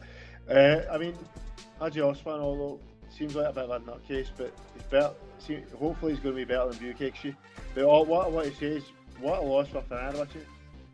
They went from Bukekshi, who they thought was corrupt, but now they've got the new president of the TFF. That's on record. It's on record as saying that the 10-11 champions Trabzonspor. Mm-hmm. Yeah. So they went from one person they saw as an enemy and someone that what was against them, which I don't think is true. But did Fenerbahçe not end up voting? They voted on him as well, I think, on Haji Osmanoglu. No, I think I've got a feeling they didn't vote. I may be wrong. Maybe you might be right, but from what I heard, they didn't vote. But I didn't read that myself. I think my dad told me. I saw something where like the votes were like shown, and I don't know if it was real, but like the 6 representatives of Beşiktaş all voted on Haji Osmanoglu.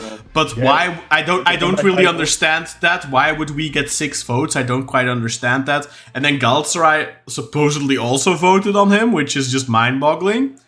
And then Fenerbahçe had like 1 vote on him or something, which is, I don't know. Yeah. I don't know. Anyway, yeah, I mean, not our problem. Let's move on. That's, I think, the end of the podcast, though, Kartal. So I just wanna once again reiterate the contest to our followers. So, guys, if you want to win one of these amazing Beşiktaş jerseys for the 2024-2025 season, the contest rules are as follows. Subscribe to our YouTube channel, like this video, and leave a comment under this video rating the 3 shirts on a scale from 1 to 10 and adding kartalyuvasi.eu to your comment. And you must be located outside of Turkey to be able to win a shirt, or at the very least have a family member or something where you can have the shirt shipped to. These shirts will be provided by kartalyuvasi.eu, as you probably might have guessed by now. And if you win, you will get 1 shirt, fully customizable with your name and the number of your choice. And you can also add the Turkish badge. The only thing you have to do is you have to pay the shipping. So you will get a code that I will get to you, and then you will be able to make an account, and at the checkout on kartalyuvasi.eu you will be able to add a coupon code, and that will essentially make the shirt free for you. Only thing you have to do is pay shipping. If you are located in the European Union and you put in an order above 120 euros, you will get free shipping anyway. That does not include the free shirt, by the way. If you have a free shirt, you will still have to have 120 euros of additional gear to get to that free shipping cutoff. So let's say you're deciding to order all 3 of the shirts and you win our contest, you get 1 shirt for free, and then you can get the other 2 shirts and you can get free shipping like that as well. But that only applies to countries within the European Union. They ship worldwide though, although currently some of their worldwide shipping options are turned off due to, I guess it's just a really busy period right now. But once the summer has cooled down, everything has cooled down. So if you're in America, if you're in Australia, if you're in Canada, and you're not going on holiday to Turkey this season, this year, and you still want to get your shirts, be a little bit more patient. You'll be able to order your shirts on kartalyuvasi.eu soon. And if you're lucky enough to win our contest, you'll get one for free. So that's it. We will announce the winners in our episode post the Turkish Super Cup, so you have roughly 2 weeks or so to subscribe, like, and comment on this video, don't forget to comment kartalyuvasi.eu and rate all 3 of the shirts. That's it for me for today. Sinan isn't here, Kartal, so do you want to take us out with a roar of yourself? Yep. So there's just one more thing to say. Let's go Beşiktaş! Ortada Bobo. Şimdi Bobo'nun önüne. Bobo aldı. Bobo girdi. Bobo